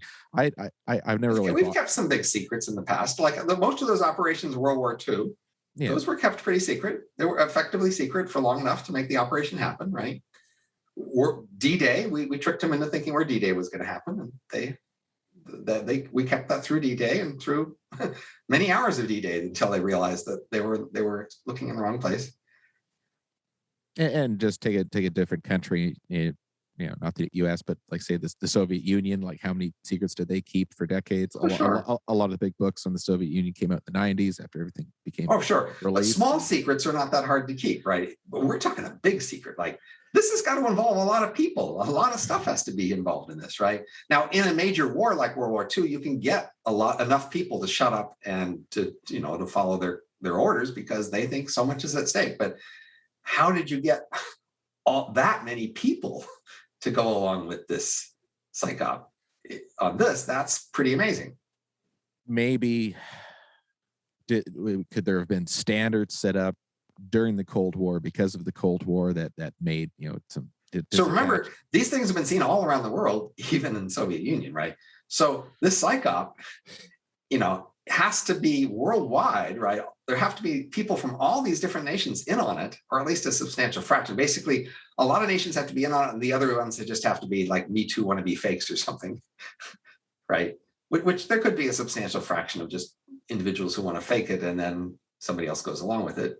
But I mean, you're talking a really big operation. So obviously the first question is like, okay, who wants this? Like, what did they get out of it? But you might think, say, if you make the Chinese believe there really might be aliens out there, maybe they won't invade Taiwan, right? I don't know. Maybe you think, well, everybody will just be quieter and calmer and be like less likely to go on any big rampage because, well, who knows if the aliens will approve. I mean, that's a rationale for such a big fake operation. But boy, I wouldn't even worry so much about the rationale. Government agencies can come up with weird rationales to do a lot of stuff. It's more the scale of the operation. Say, okay, they got some budget, some agency got a budget to do some weird stuff. That happens. But look how much they did.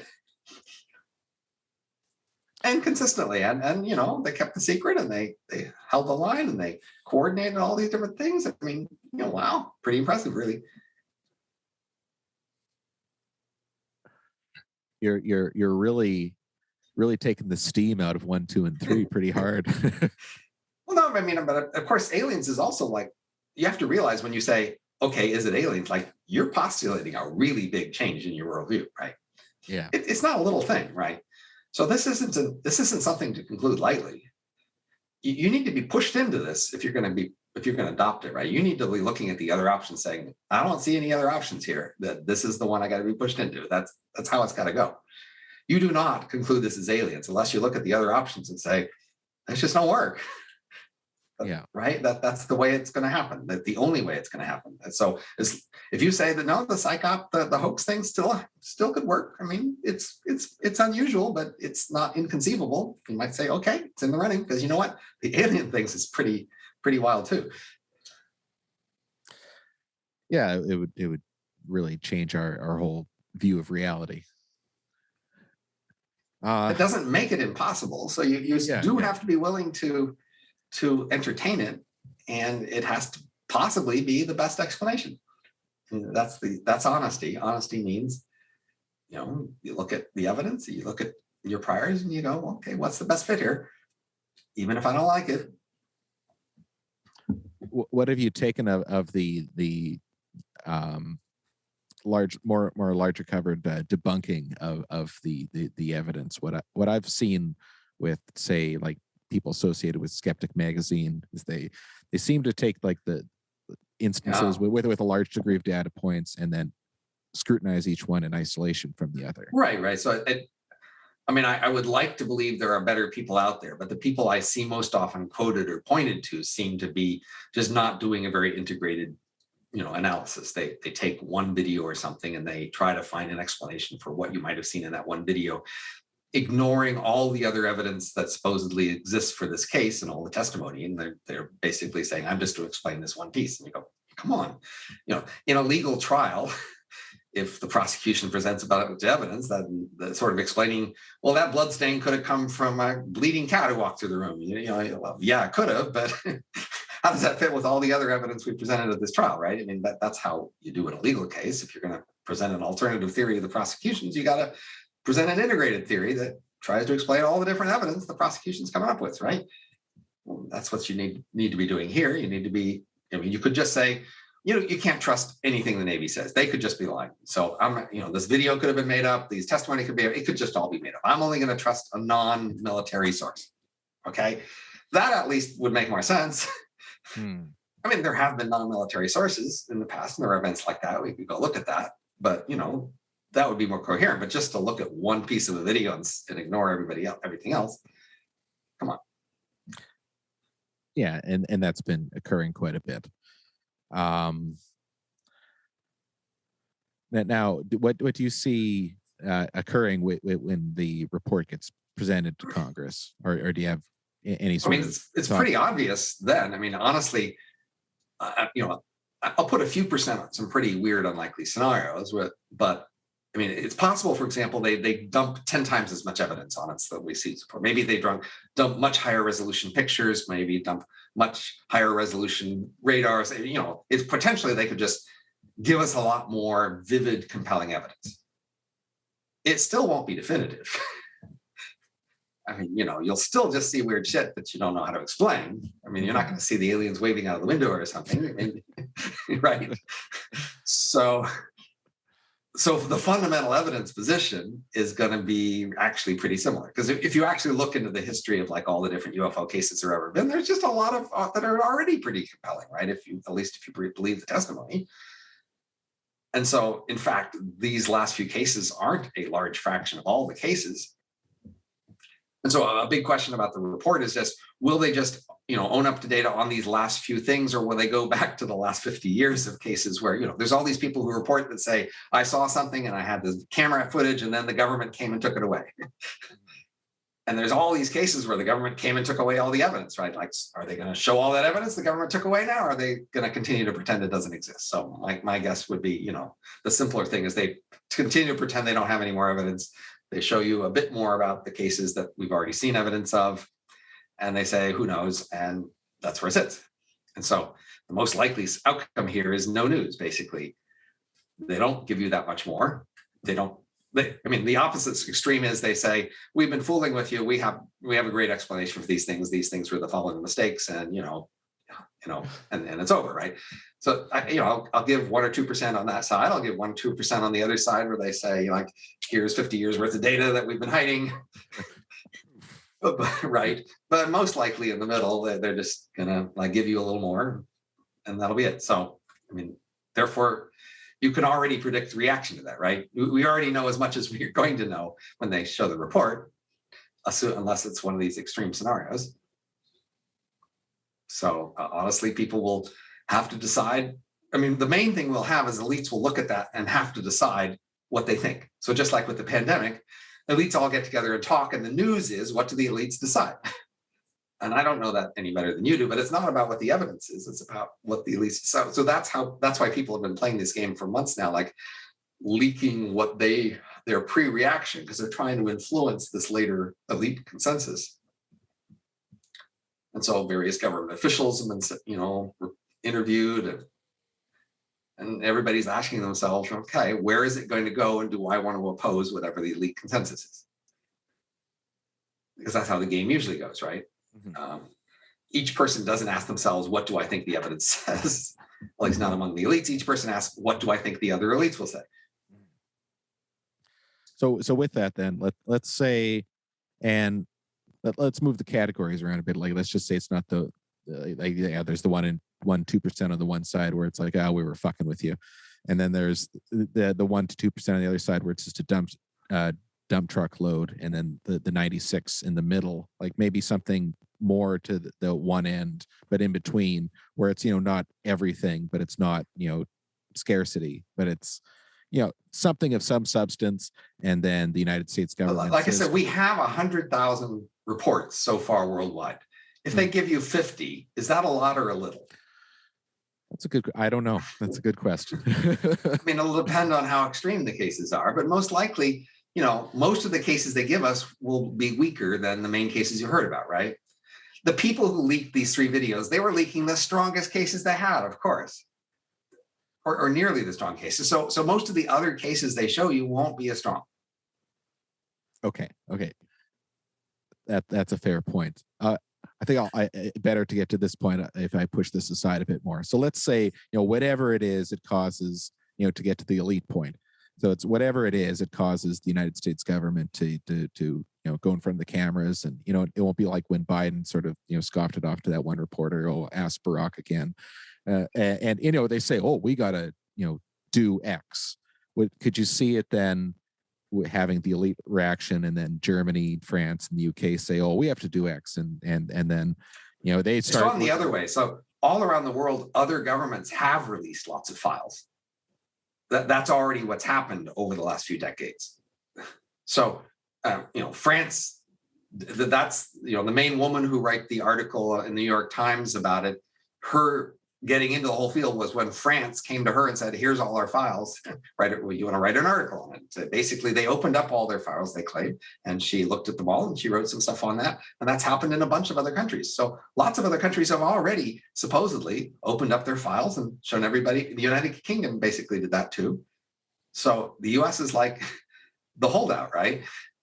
So this isn't going to influence the other countries to do this because they've already done it. So what did the journalist have to say about looking at the French documentation? I mean, they're online too. You can go look at them again. Oh, okay. Also for the United Kingdom, right? There's a lot of countries that have just put their files online and said, "Here's our files." And basically, yeah, there's a lot of weird stuff, but none of it is definitive.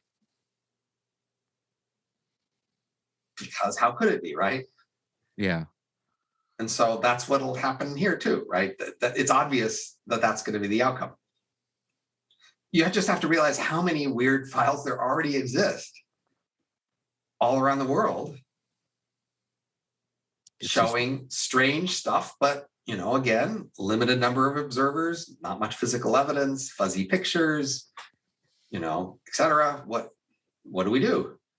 So then back to number 3, that would mean, as you said, then either the Pentagon is running this decades long international scheme of freaking people out all over the place, or Right. or all these individual governments, Paris and London and Berlin are also doing their own little they somehow NATO got together and decided that they want to do this integrated psyop, and then they all made hundreds of files that they all coded, and maybe they went out and made events where things flew over, and then they interviewed people saying that they saw the thing fly, but the government just put it there. And I mean, we already know the government has done some things like that. I mean, so there are on record cases where the government did make a black helicopter with some lights on it and flew around and tried to convince people there was a UFO. That has happened. So it's just a matter of the scale here. Not that that's beneath them. And certainly the sort of thing they might do if they had a reason to do. But now we're talking like a pretty big operation. Really big operation. Now, what would you say are the most individual compelling incidents then? Would you say like Phoenix and then Nimitz? Well, Nimitz just stands out for being very recent and having like a lot of different integrated sensor systems. So, you have an aircraft carrier group, they've got a lot of sensor systems that are all integrated together. So, that's different than just one camera or one radar. it's a whole bunch of stuff working together. Yeah, the Arizona thing is just have a lot of people saw the same really big thing in the sky all at the same time, right? It's a lot of people saw it. And even the governor, like after he was out of office, was adamant that it was this huge shopping mall sized thing.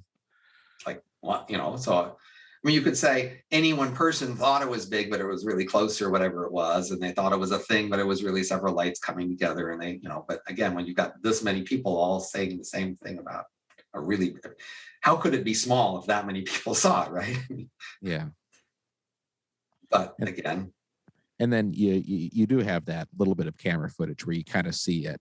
You can kind of get an idea as to what level it was at in the air with the home video recording where you can see the lights. Well, again, from any one angle, it's hard to see how distant something is. If you get multiple angles, then you can triangulate and see how big it is and where it is. But one angle, it's not telling you that much.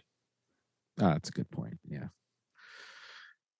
But in any case, I mean, there's lots of these things, and so so somebody asks you, well, what's the one definitive event where your opinion is going to depend on? You say, well, no, that's not how it works here. You show me them; they made it all up on the Nimitz. Okay, they made it all up on the Nimitz. But okay, we got 100,000 reports over the last half century, right? You gotta. Where did those 100,000 reports come from? So now.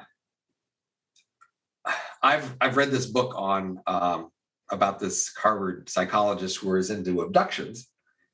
And so if you look at abductions, you say, well, look, there's all these people who claim to have been abducted. And I go, well, do I believe that? I mean, even conditional on believing that a lot of these UFO reports are aliens. Do I really believe they've been abducting people? And, at some point in these abduction stories, you go, no, I don't believe that. And so in all of this report, you have to say, no, a lot of these reports are mistakes. I mean, that's clear, right? A lot of these reports about abductions, they're delusions. They're not just mistakes. I mean, these are people who are mentally ill, even or hucksters or something, or hucksters, right? Exactly. So it's clear that a large fraction of reports have to be categorized that way, right? Mistakes, hucksters, delusions, and so the remarkable thing is that a big category of things like that would also have a small fraction of real stuff. So you have a theory, well, why are the real stuff and the delusions correlated? Why would they look similar? Why wouldn't they just be completely separate phenomena, right? Well, then you got to go, well, people saw some real things, and then people lied about them, and then people had delusions about them, and then people were looking for more things, and they saw more real things. I mean, you have to have a story where these processes, produce a correlation where people tend to have delusions about the sort of stories that people might find plausible if you told them. And people lie about the sort of things you might find plausible if you told it. And then you're making a pretty complicated process here, right? The process that relates a small fraction of real things and a larger fraction of mistakes, delusions, and lies. It's a mess. Well, I guess we'll see what happens. It's supposed to be next Friday. It's coming out. I guess. Well, they had a 180-day deadline, but some people at the beginning of June said, well, they might do it June 1st. So clearly they don't really know. But, but again, I think it'll be a letdown. So I mean, it's a good date to have a bet made by if you're going to bet on it. But what are you really going to bet on? So, it seems to me that even if the evidence was relatively clear, a lot of people on the skeptic side are just not going to accept it. So it's going to be hard to sort of have a neutral arbiter for a bet here. And it's just going to remain ambiguous, right?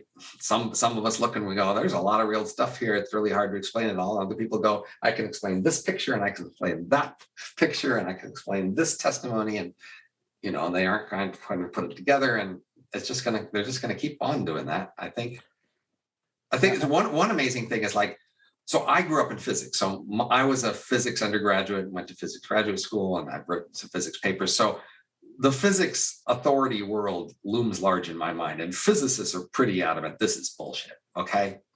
And so in my mind, I think, well, those people are never going to cave. They're never going to quit. And then I think, well, those, physicists have had pretty strong influence at the top of the military for a long time, right? They have physics advisors and they really respect physicists, help them make weapons. And so I think, if the physicists keep saying this is bullshit, then the world will keep saying this is bullshit because everybody listens to physicists. And then I realized over the years, you know what? People don't listen to physicists as much as they used to. Physicists aren't the top of the world like they once were. And I think, it's not obvious that the world won't say, you physicists, you don't know what you're talking about here, and shut up. And we're listening to the pilots now. And, again, it's about where the elite consensus goes. But even physicists, if the elites say, this is our answer, I think even they cave. Just like we saw with epidemiologists in the pandemic or whatever, when the elites all decide on something, it's where all the elites go. They all cave and they say, okay, yes, sir. And that will even be true for Nobel Prize winning physicists. So what do you see happening there then? Does this little bit more of evidence or whatever it is comes out, does that have a shift on elite opinion or? Well, that's the hard thing here is to judge what it will take to shift elite opinion, right? So the interesting thing in the pandemic, it wasn't evidence that shifted elite opinion. It was just them talking among themselves. Mm-hmm. And then they realized what everybody thought. So again, you can have that dynamic here. People say, did you see the video? Yeah, I saw the video. Did you hear the interview? Yeah, I heard the interview. What do you think? What other explanations? They talk among themselves and they go, yeah, I guess. And then they draw a conclusion. And now that's the new world.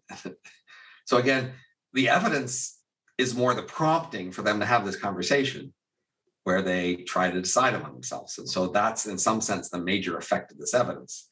That's the question. Will elites feel an obligation to form an opinion at this point? Now, they could all just shrug their shoulders and say, we don't know. Not our job. We don't need an opinion on this. Why should we have an opinion? We've got other things to talk about. So, we're not going to form an opinion. That could happen here. Mm-hmm. In the pandemic, they formed an opinion because they thought, this pandemic's an important thing. Like, we need to figure out what to do here and we're the elites and we need to decide. So let's do it. It's less clear that they will feel that sort of a pressure here. It seems to be maybe shifting towards that way. Like Rubio is really gotten gung ho about it, and I think a couple. Yeah, but remember how many people elites were talking in the pandemic. I mean, just count heads talking, right? You had a lot more heads talking, right? I don't know if you remember, but it was that everybody was talking about, right? And I mean everybody. Yeah. Yes, everybody was talking about it, right? Yeah. It made it really clear that we were all going to have an opinion on this, right? It wasn't. There were once that many people are talking about it, it's not like we're just going to shrug our shoulders and say we don't know and go on to something else. They were going to form an opinion, and that was going to be it. Mm-hmm. I don't know that we have as many people now talking about it. Not nowhere close at this moment in time. It's right, maybe 5% compared to, let's say, April 2020, apropos to pandemic. Yeah, I think I was thinking like early March 2020 or March. Late March. Sure. Yeah, March would be maybe a better point in time to compare. Yeah. So before I let you go, just let everybody know where they can keep tabs on you, and if you have any new books coming out in the future. No, but I have this website, grabbyaliens.com, which is my work on the alien stuff in the last 6 months. So that's my newest things. All right. Awesome. Well, thanks so much, Robin. All right. Take care. Have a nice rest of your day. Thanks for listening to this episode. The music you hear on this show is from the Jeff Lapp Trio out of Montreal. Find them at jefflapp.com. Shout out to Tara for doing the graphics for COVID On Air. A huge thanks to my editor, Jeff, at Bean Co. Studios in Regina, Saskatchewan. Please visit endcoronavirus.org for more information on ECV. Click on Join Us. Through that, you can volunteer with ECV, and you can subscribe to our newsletter, which is full of great information, shot straight to your inbox from our delightful newsletter editor, Tracy. Also, please check out the blog at ECV, and hats off to Scott, our impeccable blog editor. You can find ECV on Facebook and Instagram and on Twitter at NCovid19. You can find me on Twitter at Mr. Farden. It's at MrFarden. Until next time.